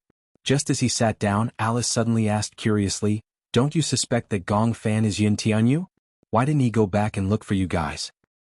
I still can't explain this matter to this day. Could it be amnesia? Alice smiled and picked up the goblet. She drank the wine in the goblet in one gulp and finally decided to be frank. Perhaps, it was the man's words that had finally touched her. The pain of losing a child. As a woman herself, she could not bear to see her flesh and blood being separated from her. Alice said, You didn't lose her memory. Hearing this, Gong Jia raised his head abruptly and glared at her. So, you admit that Gong Fan is Yin Tianyu? Yes. Alice nodded frankly. Gong Jia, you're so smart. You already have the answer in your heart. You asked me because you trust me. After so many years of friendship, I can't let you down. Gong Jia did not know whether to be happy or worried when he heard this. He was happy that Yu was still alive. What Alice said must be true. No matter what, it was a blessing in disguise that he was still alive. However, he was worried that Yu had become like this. which made him extremely heartbroken. Just the fact that he had accepted the name Gong Fan was puzzling. He has already forgotten about you. Chapter 3569. What? Gong Jie widened his eyes in disbelief. That's impossible. It's fine if he forgot about me, but how could he forget about his beloved mommy? Could it be that his brain? There's nothing wrong with his brain. The so-called memory loss is not what you think it is. Alice's expression was calm, but there was a hint of guilt in her eyes. Gong Jie did not say anything. He looked at her, waiting for her to tell him everything. Alice took a deep breath and said honestly, I hypnotized him. Hypnotized? Do you know about deep hypnosis? Gong Jie was so shocked that he was speechless. He suddenly remembered that when a person wanted to leave the hurricane group, they would use deep hypnosis to erase all memories related to the hurricane group. On one hand, this was to protect the interests of the hurricane group. On the other hand, the memories related to the hurricane group were too dark. If the person wanted to leave the group and return to a normal life, these memories would be a burden. Hence, deep hypnosis could erase a lot of memories. Such hypnosis had always been carried out secretly by Alice. Gong Jie had always known about hypnosis, but he did not know that the person who carried it out was Alice. So, you hypnotized him? Yes. How did you hypnotize him? Gong Jie asked agitatedly, can the erased memories come back? Yes, but it's very difficult. Not only were Yu's memories erased, but his first personality also disappeared. Personality? You didn't know that Yu has two personalities? I didn't know. Alice explained, he has two personalities. One is the most innocent side like a piece of white paper, spotless. The other is the dark side, evil like a demon. Gong Jie was stunned. So, you erased his first personality and he became like this? You can say that. Alice analyzed Yu's personality for Gong Jie. Yu's childhood was spent in happiness and darkness. The happiness was that even though he grew up in a single-parent family, Yun Shishir gave him a lot of love and companionship. However, the darkness was that Yun Na and Li Qin's insults and scoldings gave birth to the hatred in his heart. The two personalities existed independently and did not interfere with each other. Back then, when Yu dealt with Yun Na and Li Qin, the first personality did not know about it. He only vaguely knew that he seemed to have done something earth-shattering. One was innocent, the other. One was an angel, the other was a demon. Back then, when she sealed Yu's memories, her first personality was also destroyed by her second personality along with the memories. The memories but the personality. Even if the memories were recovered, the first personality would not come back. After Yu became Gong Fan, he was completely dark. He was ruthless, black-bellied, and would do anything to achieve his goals. However, Yun Shishir was still the white moonlight in his heart. However, even Yun Shishir would not be able to awaken his first personality. There was no such thing as reviving a destroyed personality. Chapter 3570. You should be apologetic. If I didn't mention this matter, how long were you planning to hide it from me? Alice said weakly, this was your father's request. As his subordinate, I had no choice but to carry it out and keep it a secret. Now that I've told you this secret, I've already broken the rules. Gong Jie clenched his fists and trembled in anger. Why did he do that? He really could not understand. What was the meaning of Gong Xiaoying doing this? He intends to use Yu to deal with Xingyu. Deal with Xingyu? Gong Jie's eyes were filled with shock. He knew that his father hated Mu Yaja to the core, but he did not expect him to be so cruel as to use an innocent child to deal with Xingyu. When the time comes when Yu deals with Xingyu, he'll use this as a threat to make Yun Shishir return to the Gong family. Doesn't he think that he's being cruel? Jie. Alice said calmly, do you think that with your father's status, he's in a high position and no one has ever dared to go against his words? In his mind there are no rules about right or wrong. In his mind he doesn't care who's right or wrong. No one can stop him from getting what he wants. He loves Yu, but in his mind he doesn't think that it's a mistake for his grandson to return to the Gong family. However, if he doesn't use this method, he won't be able to keep anyone. Whether it's Yun Shishir or Yun Tianyu, he feels lonely, but other than power, he has no other means to get his daughter back. When love reached the depths in a certain aspect, this love would change its form and flavor. Gong Xiaoying was wrong, but Alice understood. Gong Xiaoying was hateful, but he was also pitiful. Yu is the most pitiful one. Gong Jie said. He didn't have any choice and had his memory cruelly erased by you. Do you know who is the most important person in his life? Alice didn't make a sound. His mother. Gong Jie continued. He regarded Shishir as more important than his own life. Erasing his memory is even more cruel than killing him. Alice was so shocked that she almost suffocated. Indeed, ever since Yu Yu's memory was erased, he had become a completely different person. He was a true devil. If Shirshir saw this, she would be very sad. Gong Jie didn't even know how to mention it to him. I want to see him. Gong Jie suddenly said, let me see him. You can't see him. Your father protected him very well because he was worried that you would bring him back. Still, even without Gong Xiaoying's interference, the current Yu Yu may not be willing to leave with you if you want to take him away. Gong Jie smiled. I know. Then, so if I borrow you, maybe you can see him. Alice was stunned. She immediately understood what Gong Jie was referring to. I've been investigating your recent whereabouts. You disappear for a period of time in the middle of every month. I'm guessing that you must have gone to the island during this period. Alice did not say a word. Gong Jie held her hand tightly. Bring me to him, Alice. Chapter 3571. She looked up and said calmly, okay, I'll take you there. However, you need to be prepared. At least, when you board the ship, you can't reveal that you're the crown prince of the Gong family. There were still more than 10 days until the middle of the month. Gong Jie and Mu Yaja had a video call over the ocean. When Gong Jie found out about this, he said that he had confirmed that Mu Yaja was Yu Yu and that Alice would bring him to see him in the middle of the month. Mu Yaja expressed that he wanted to go too. Gong Jie laughed. Brother-in-law, don't joke around. You're the most dangerous person in Hurricane. You can't even get on the ship. Mu Yaja raised his eyebrows. Okay, it's fine if I don't go. However, if Xiao Yiqing goes, it shouldn't be a problem. Gong Jie immediately understood what Mu Yaja meant. He frowned and thought about it carefully. I understand your plan. Okay, then I'll send Xiao Yiqing to your place 3 days in advance. Okay. After ending the video call, Mu Yaja stood up from the desk. After hesitating for a long time, he finally decided to mention this matter to Yun Shirshir. Yun Shirshir was reading a script in the bedroom. Mu Yaja pushed the door open, gently knocked on the door and walked into the room. When she heard the sound, she looked up. When she saw him walking in with a serious expression, she became very nervous. What happened? Mu Yaja sat on the side of the bed silently. He crossed his legs elegantly and said in a deep voice, there's something I want to tell you. However, you have to stay calm. Don't be nervous and don't get agitated, okay? Yun Shirshir laughed. Why are you so serious? What's the matter? Don't worry, I won't get agitated. Mu Yaja smiled and stroked her hair gently. Yu Yu, just the name that escaped from his thin lips made her face turn ghastly pale. Ever since Yu Yu went missing, this name had become an unspeakable pain in her heart. At the mention of this name, Yun Shirshir's heart ached. Why, did you mention him? Yu Yu is not dead yet. Yun Shirshir couldn't react for a moment. It was only after she had a hard time separating the 5 words from each other and repeatedly comprehending them that she was stunned and suffocated. He's not dead? Yun Shirshir immediately sat up and stared at Mu Yaja in disbelief. Is this true?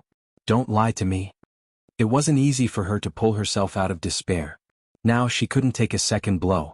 Mu Yaja's lips curled into a smile. Do you think I'll joke about this? Xiao Jie was the one who told me that Yu Yu is not dead. He's not dead. Then where is he? At the Gong residence. Yun Shirshir's expression froze at once. He was hidden by your father. He changed his name and disappeared without a trace. It's impossible. Yun Shirshir smiled weakly. Could you be mistaken? Yu Yu is at the Gong residence, but it's been so long. Why hasn't he returned home? He was hypnotized and lost all his memories. He even forgot his own name. Mu Yaja continued, he also forgot about you, forgot about me, forgot about Xiao Yiqing, forgot about Yueyao. Yun Shirshir gasped and shook her head in disbelief. I don't believe it. How could he have lost his memories? This was something that only appeared in movies, but it actually happened to her. It was unbelievable. Chapter 3572. Listen, Shirshir. I'm just letting you know about this, but you have to stay calm. Don't think too much. Leave this to me. I can handle it. But, Mu Yaja held her shoulders and asked seriously, do you trust me? Yun Shirshir looked into his eyes and was silent for a long time. Then she suddenly said, of course. You're my husband. How can I not trust you? She hugged him tightly. She didn't know whether to be happy or worried about this news. Her eyes were a little red. She was happy that Yu Yu was still alive. As long as he was still alive, it was a blessing in disguise. However, she was worried that she didn't know when Yu Yu would be able to come home. Yun Shirshir walked into the baby's room. Yueyao was lying in the crib, fast asleep. There was a small night light above the crib. It was soft but not glaring. It shone on Yueyao's tender little face, which was as tender as white jade. Yueyao would be 2 years old in a few months' time. She wondered if Yu would be able to come home on that day. Yun Shirshir looked at Yueyao's neck. There was a necklace around her neck. It was made by Xiao Yichen. During the accident, Xiao Yichen had been holding tightly onto the 2 purple crystals that Yu had given him. He made 2 necklaces. One was for himself, and the other was for Yueyao's neck as a memento. After Yu's accident, Xiao Yichen had matured overnight. He had transformed from his childish self into a mature big brother. Xiao Yichen dreamed of Yu. Yu said to him, "When I'm not around, you have to take good care of Mommy and Yueyao." He had always engraved these words in his heart. Xiao Yichen believed that Yu was definitely still alive. The telepathy between the Gemini twins told him that Yu wasn't dead, but he didn't know where he was. However, his ability was limited. He didn't know how to search, but he never gave up. Yun Shirshir smiled. "Yueyao, I remember that the first word you learned to say was brother. You really want Yu to come back, don't you?" Yueyao's eyes were tightly shut, but her pink lips were slightly curled up. She was clearly having a sweet dream. Xiao Yichen stood at the door but did not enter. Instead, he quietly leaned against the door and looked at his mother, who was squatting by the crib and talking to Yueyao with a gentle expression. He smiled. Mu Yaja had already told him about this. When he found out that Yu was still alive, he was both surprised and not surprised at the same time. His daddy said that Gong Jie would bring him to see Yu in the middle of the next month. At the same time, he also gave him a very important task. Gong Jie would think of a way to bring Yu back. Xiao Yichen would stay on the island as Gong Fan, and replace Gong Fan for the time being. Xiao Yichen gladly agreed. Even if he was trapped on the island, he still had a way to come back. However, he was more worried. If Yu was brought back, would he be able to regain his memory? Xiao Yichen wasn't sure about Yu's current situation. He also didn't know if his so-called memory loss could be recovered. He only hoped that his uncle would bring Yu back to the Mu family. At least, Yun Shirshir could wake him up and help him regain his memory. "Mommy?" Xiao Yichen called her softly. Yun Shirshir turned around and saw him standing at the door. She immediately wiped the tears from the corners of her eyes. "You're not asleep yet?" "Yes, I was passing by and saw that the door was open." Chapter 3573. In the middle of every month, Gong Fan would return to Ashland Island with Lisa. The medication that Alice had concocted could only last for about 30 days. She had to renew the medication every month. His sleep condition was very bad. He had insomnia, many dreams, and nightmares. His mental strength was also very weak. If not for the special sleeping pills that Alice had concocted, it would be very difficult for him to fall asleep peacefully. Other than that, his body also needed regular checkups. He returned to Ashland Island before the middle of the month. Just as he returned to the island, Lisa received a call from Alice. Alice said that she would arrive at the island early the next morning. Lisa could not help but feel a little suspicious. Originally, Alice would arrive on the 15th of every month. Tomorrow was the 12th. What was going on? Alice explained that there was a new batch of medication that had been improved and would replace the previous batch. Lisa no longer doubted him after hearing that. Before this, Xiao Yichen had already disguised himself and sneaked onto the ship that was heading to Ashland Island. It would take an entire night to reach Ashland Island from the hurricane headquarters. Alice's makeup skills were top-notch. She applied makeup on Gong Jie and Xiao Yichen and easily fooled them. After all, with Alice's face, she would not be put in a difficult position. She lied and said that Gong Jie and Xiao Yichen were her assistants. Gong Jie was still alright. He used a wig to replace his original silver hair. This made it very difficult for people to recognize him. Xiao Yichen, on the other hand, was much more aggrieved. He was not considered short for his age. He was about 1.5 meters tall, which was already considered very tall. However, it was still difficult for him to disguise himself as an adult man. Hence, Alice put on a woman's wig for him. He wore a white lab coat and put on some rouge. He was already very good-looking and had the unique aura of a young man. After a little makeup, he really looked like a young woman. After spending a night on the ship, Alice instructed him to do some things. First, if there were no accidents, Xiao Yichen would have to stay on Ashland Island for a month. She would think of a way to cover for him to leave the island the next month. Gong Jie was a little worried. He was not worried that Xiao Yichen's identity would be exposed. It was just that there would be no one else on the island for a month. Other than the maids, there would not even be a playmate. Given Xiao Yichen's personality, would he be too lonely? Little Yichen, on the other hand, did not mind. Even though he might have to be separated from his parents and sister for a month, he was willing to do it in exchange for Yuyu's return, even if he had to pay a heavier price than this. The ship docked at the harbor. Lisa stood at the harbor to welcome them.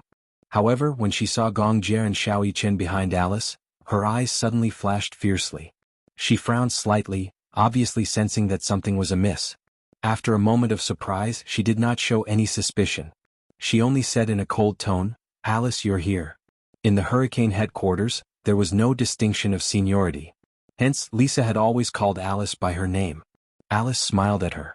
"Is he awake?" "Yes, he's awake. He's reading in the study," Lisa said. Her tone was calm and emotionless, like an emotionless machine. Xiao Yichen could not help but look at her again. Chapter 3574.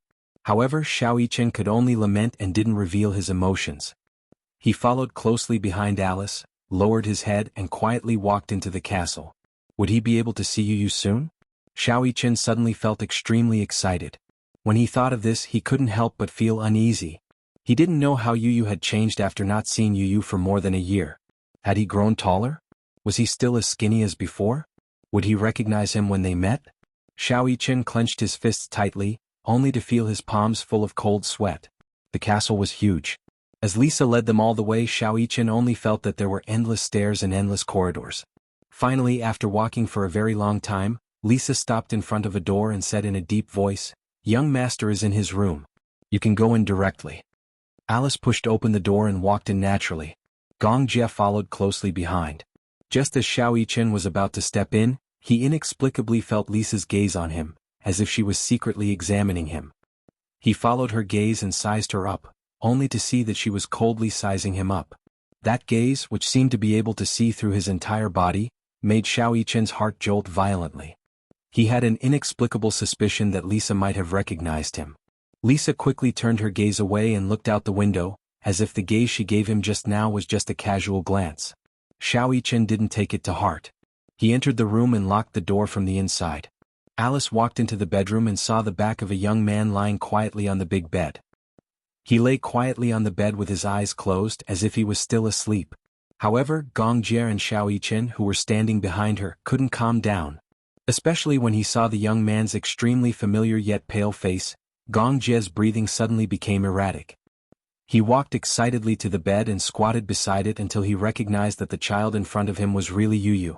Yuyu, who had disappeared without a trace for more than a year, suddenly felt a burning sensation in his chest.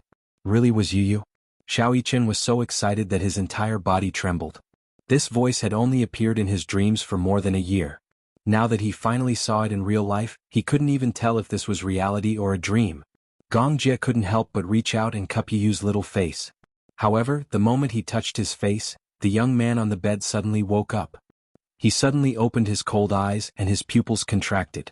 When he recognized the unfamiliar man in front of him, he sat up in shock and coldly swatted his hand away. There was a loud smack. He swatted Gong Jie's hand away expressionlessly and asked coldly, "Who are you?" Gong Jie was about to step forward when Alice immediately stopped him. She said to Yuyu, "Young master, these two are the assistants I brought over. He was taking your temperature just now." The young man frowned but didn't say anything. He only glanced at Gong Jie and Xiao Yichen cautiously. Xiao Yichen saw Yuyu's cold and indifferent gaze land on him. He scrutinized him for a long time before he finally looked away coldly. It was obvious that he didn't pay much attention to him. At the same time, this also meant that Yuyu had really forgotten about him. Perhaps he didn't feel anything when he was asleep, but when he woke up, Xiao Yichen suddenly realized that Yuyu had really changed. He had become especially unfamiliar. Chapter 3575. Alice pretended to be normal as she walked over. As usual, she started a series of tests on him, including measuring his blood pressure and temperature. Yuyu was very obedient. He allowed her to use all sorts of instruments to measure his body. However, his expression was indifferent, as if it was just a routine. Seeing that he was so calm, Alice couldn't help but ask, "Do you still have palpitations recently?" "Occasionally." He was a man of few words. If he could describe something with one word, he would definitely be stingy. He didn't speak often. Probably, other than him, no one else could live on this isolated island for a few months without breaking down. Humans were social animals. They were used to living in groups and isolated from society. Yu only had Lisa by his side. However, both of them were quiet and didn't speak often.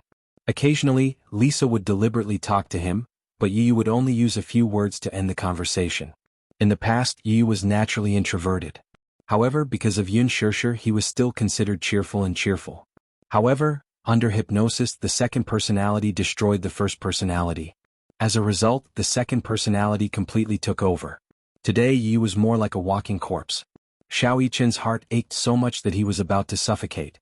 When he thought about how lonely Yu had been for the past year, he felt as if a knife was being twisted in his heart. For some reason, he hated Gong Xiaoying even more. Gong Jie pulled Xiao Yichen behind him and reminded him, "Are you ready? Can you hold on for a month?" Xiao Yichen nodded and said firmly, "Uncle, don't worry. It's only a month. I can still hold on." Gong Jie said coldly, "I'm just afraid that when the time comes, you won't be able to think about Mommy and Yueyao until you cry and snot." Xiao Yichen pouted. "Can't I think about them even if I can't see them?" Alice glanced at them and suddenly took out a medicine box. She took out a syringe, opened a medicine bottle, and sucked the medicine into the syringe. According to the plan, she injected Yu with tranquilizers and sleeping pills in place of the original injection. Then she disguised him as Xiao Yichen and took him away without anyone knowing. Then he asked Xiao Yichen to stay behind to replace Yu. There were not many people on the island who were close to Yu, so normally no one would notice. Even Lisa could not tell the difference between Xiao Yichen and Yu. Alice held Yu's arm. Just as she was about to inject him, Yu caught a glimpse of the medicine bottle and was shocked to see the table of elements on the bottle. He immediately pushed her needle away. The syringe fell to the ground with a loud thud, and a few drops of medicine spilled out. Alice stared in shock. Yu asked coldly, "What medicine is this?" "This is the medicine that I've been injecting you with before." Yu narrowed his eyes and said mockingly, "The table of elements on the medicine bottle is not what it used to be." He was very observant. In the past, whenever Alice injected him with medicine, he would observe the table of elements on the medicine bottle. Now, the medicine that Alice was about to inject was obviously not the same medicine as before. Moreover, she had brought 2 suspicious people with her this time. In an instant he became even more vigilant. Yu suddenly opened his mouth and was about to ask Lisa to come in when Gong Jie rushed over and covered his mouth tightly. He warned, "Don't make a sound." Chapter 3576. Yu sized him up coldly. He struggled fiercely, trying to break free from Gong Yichen's grip. Gong Jie saw that he was struggling fiercely, so he used his hand like a knife and slashed the back of his neck. Yu's eyelids fluttered, and he fainted on the bed. Alice was dumbfounded. Xiao Yichen was so shocked that he couldn't close his mouth. He ran to the bed and carried Yu. He opened his eyelids and saw that he had really fainted. He was shocked. "Uncle, you're so cruel. You're so cruel to your own nephew." Gong Jie held his forehead and said with a headache, I didn't do it on purpose. I didn't use too much strength. He won't die. He's just fainted." "If you used more strength, Yu's neck would have been broken, okay?" Xiao Yichen said angrily. Gong Jie was as strong as 3 adults and he still had the cheek to say that he didn't use too much strength. If he used more strength he would have killed him. Gong Jie cleared his throat awkwardly and said, "It's good that you hit him. Maybe he'll remember who he is."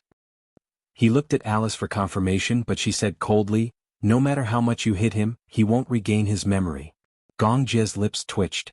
Although his heart ached, there was nothing he could do. "I'm worried that he'll spread the news." "Okay, don't make a fuss." When he was young, he often got injured during training. He didn't suffer any injuries that were more serious than this. Xiao Yichen carefully touched the back of Yu's neck. Seeing that there weren't any injuries or fractures, he was relieved. Yu had fainted. This time he could finally do whatever he wanted. Little Yichen hugged him tightly as if he had found his lost treasure.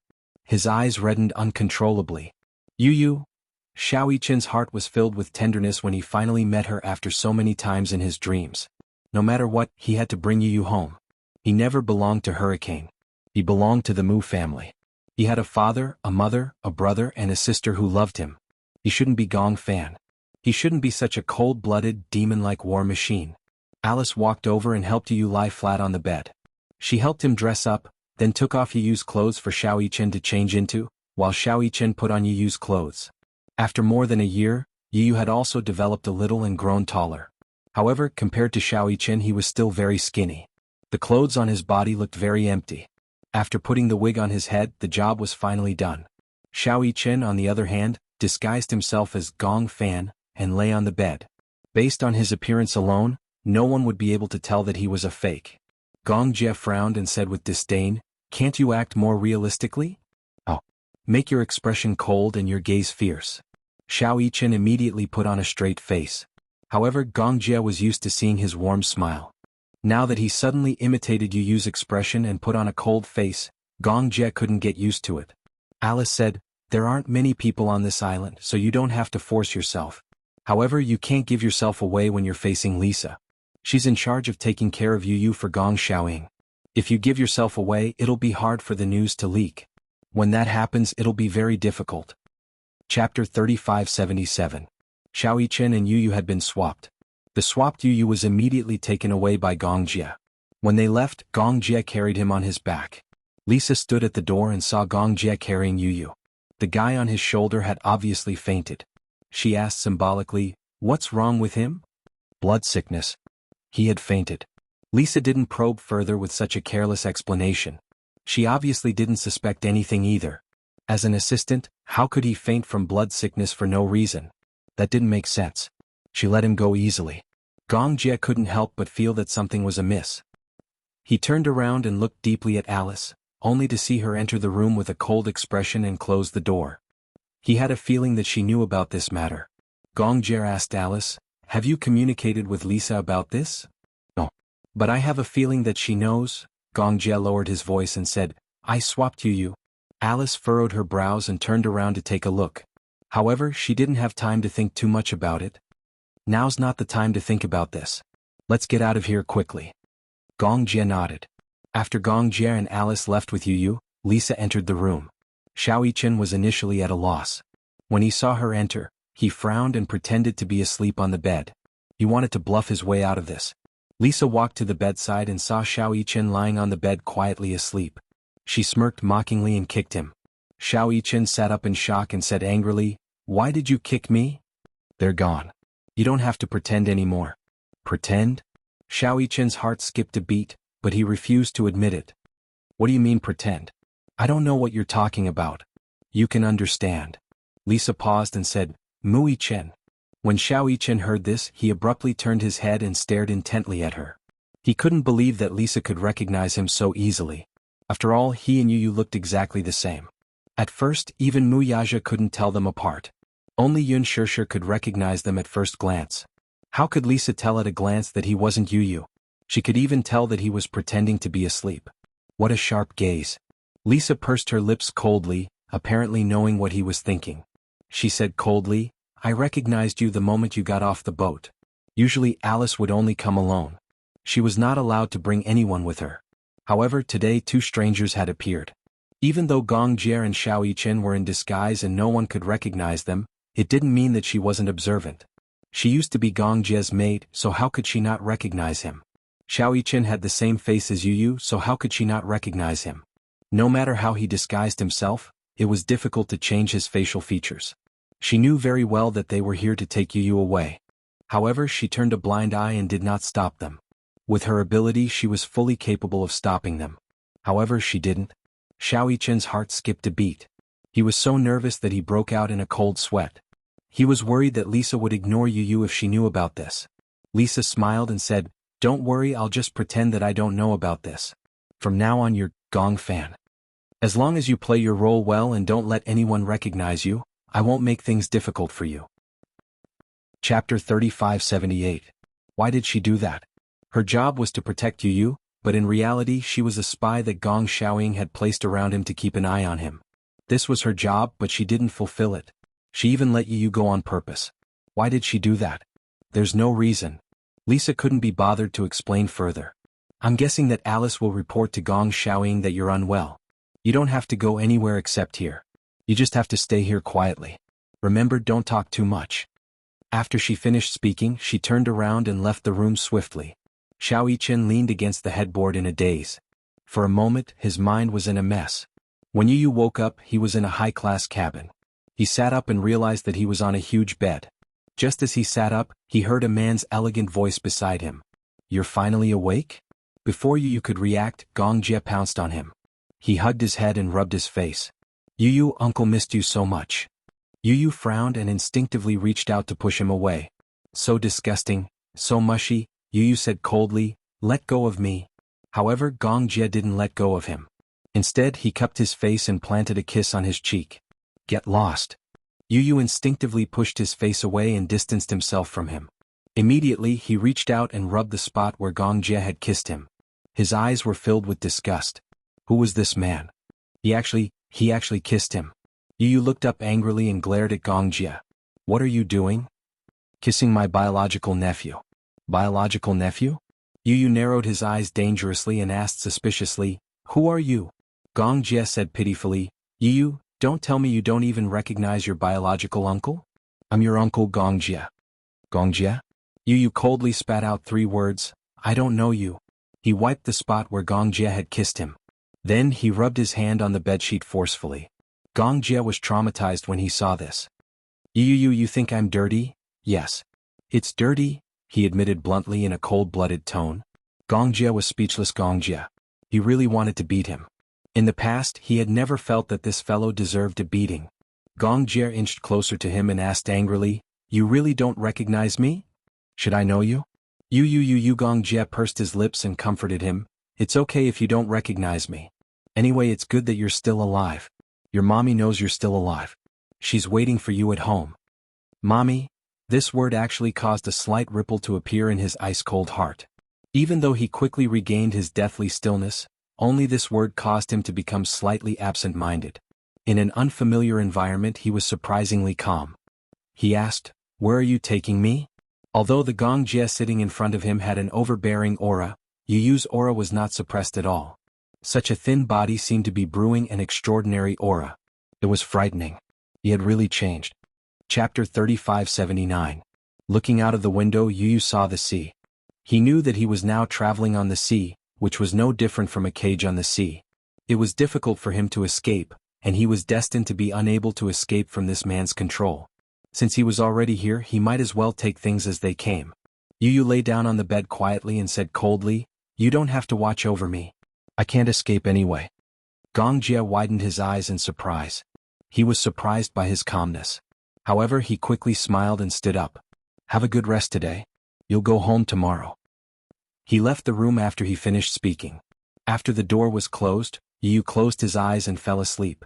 At the same time, in the Mu residence, Yun Shishir was restless.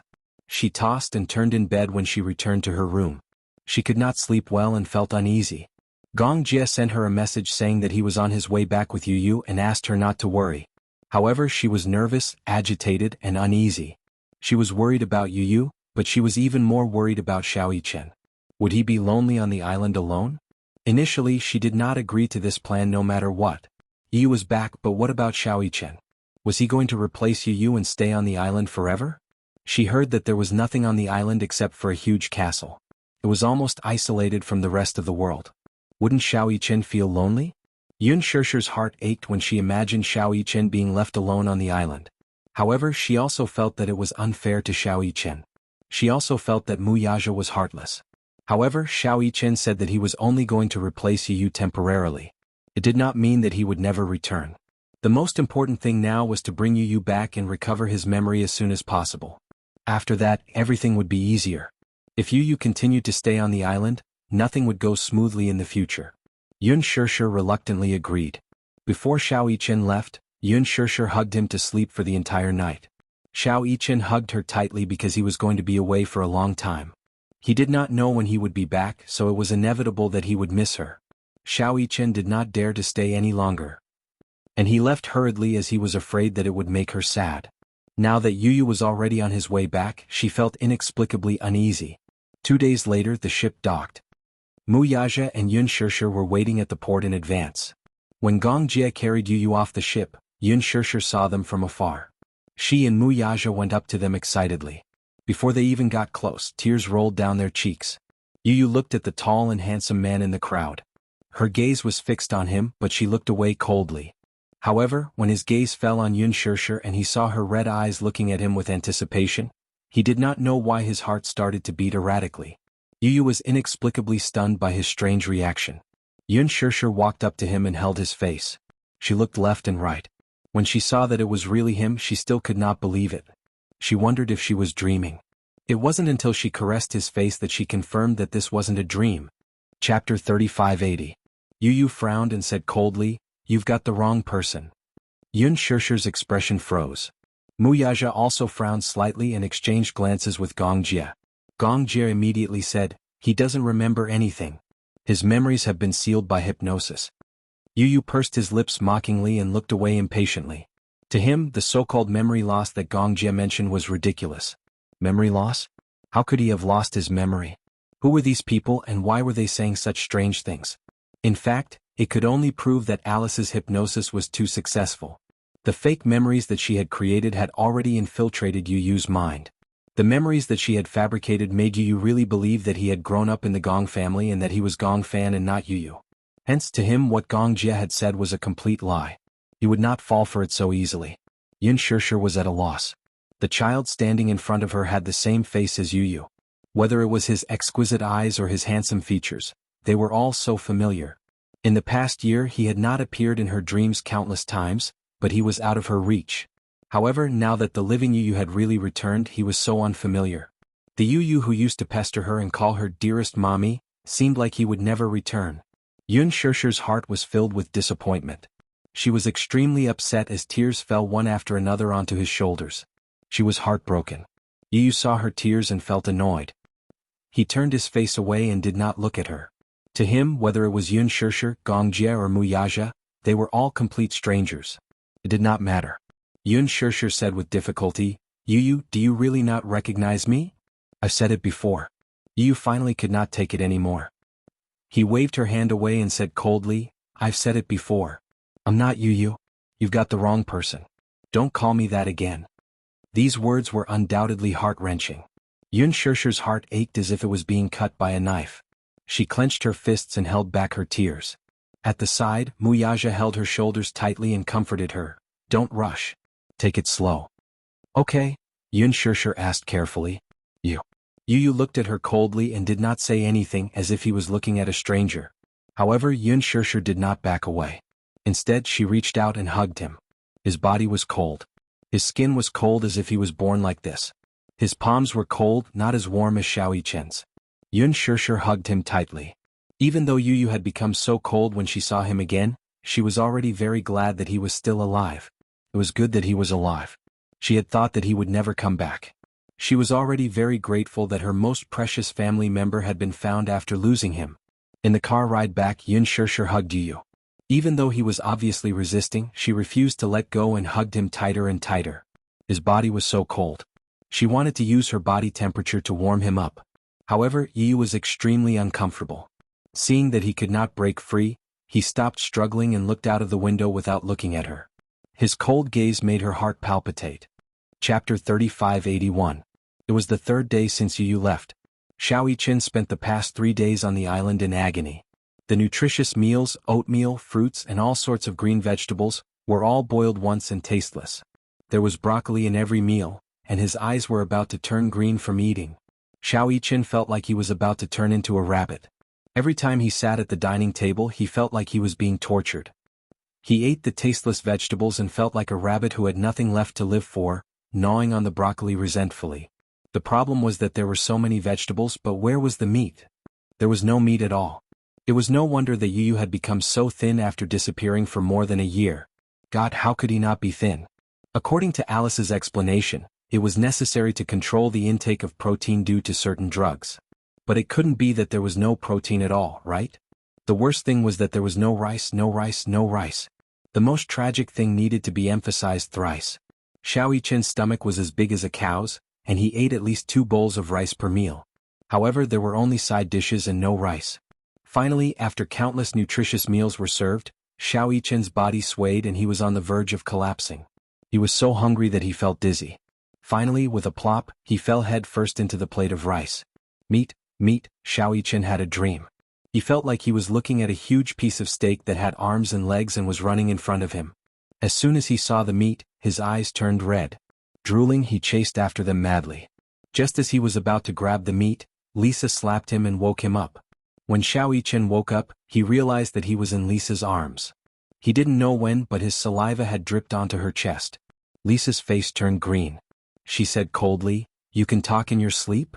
Xiao Yichen blinked in shock. He furrowed his brows and asked in confusion, "What did I just say?" Roar? Lisa said strangely, "It's a name." Xiao Yichen pondered for a moment and scratched his head. "I dreamt of a piece of meat running in front of me." Lisa's eyes darkened. What? Did his flesh grow legs? Could his dream be any more absurd? Xiao Yichen asked, "Why did I faint?" Lisa said coldly, "Low blood sugar." Low blood sugar? Xiao Yichen sobbed. "I was healthy when I came here, but I've been starved to the point of hypoglycemia?" Lisa rolled her eyes. "Who asked you to eat so much?" "I haven't eaten meat in days. On the way here, because they were on the ship, the food was not very good. Originally, they thought that they would be able to eat to their heart's content, but in the end what greeted them was green food." He was starving to the point of lovesickness. He really wanted to know how Yu had survived the past year. "If he doesn't eat meat, won't Yu suffer from hypoglycemia? The medicine that Alice prescribed will help him replenish the effects he needs." It was rare for Lisa to speak so much. She glanced at him in disdain. "Are you awake? Can you get up and walk?" I'm starving to death." Xiao Yichen said pitifully, "I want to eat meat." "Do you eat human meat?" Lisa asked. Xiao Yichen looked at her in disdain. She was so skinny from head to toe. What was there to eat? Chapter 3582. They looked like two small steamed buns. Xiao Yichen's face suddenly flushed red. Lisa glanced at him and looked at his expression. She then followed his gaze and it landed on her chest. No matter how stupid she was, she could tell that he was staring at her chest. Lisa's face darkened.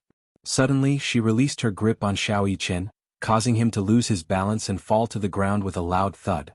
"Pervert!" Lisa scolded him coldly. Stepping over him, she went back to her room. Xiao Yichen sat up from the ground and rubbed his butt in pain. Feeling wronged, he said, "What? It hurts. Why wasn't she gentle at all?" He saw that she was very respectful and gentle to Yu. It wasn't fair. Xiao Yichen nimbly got up from the ground and chased after Lisa. He muttered behind her, "Why are you so gentle to Yu but so violent to me?"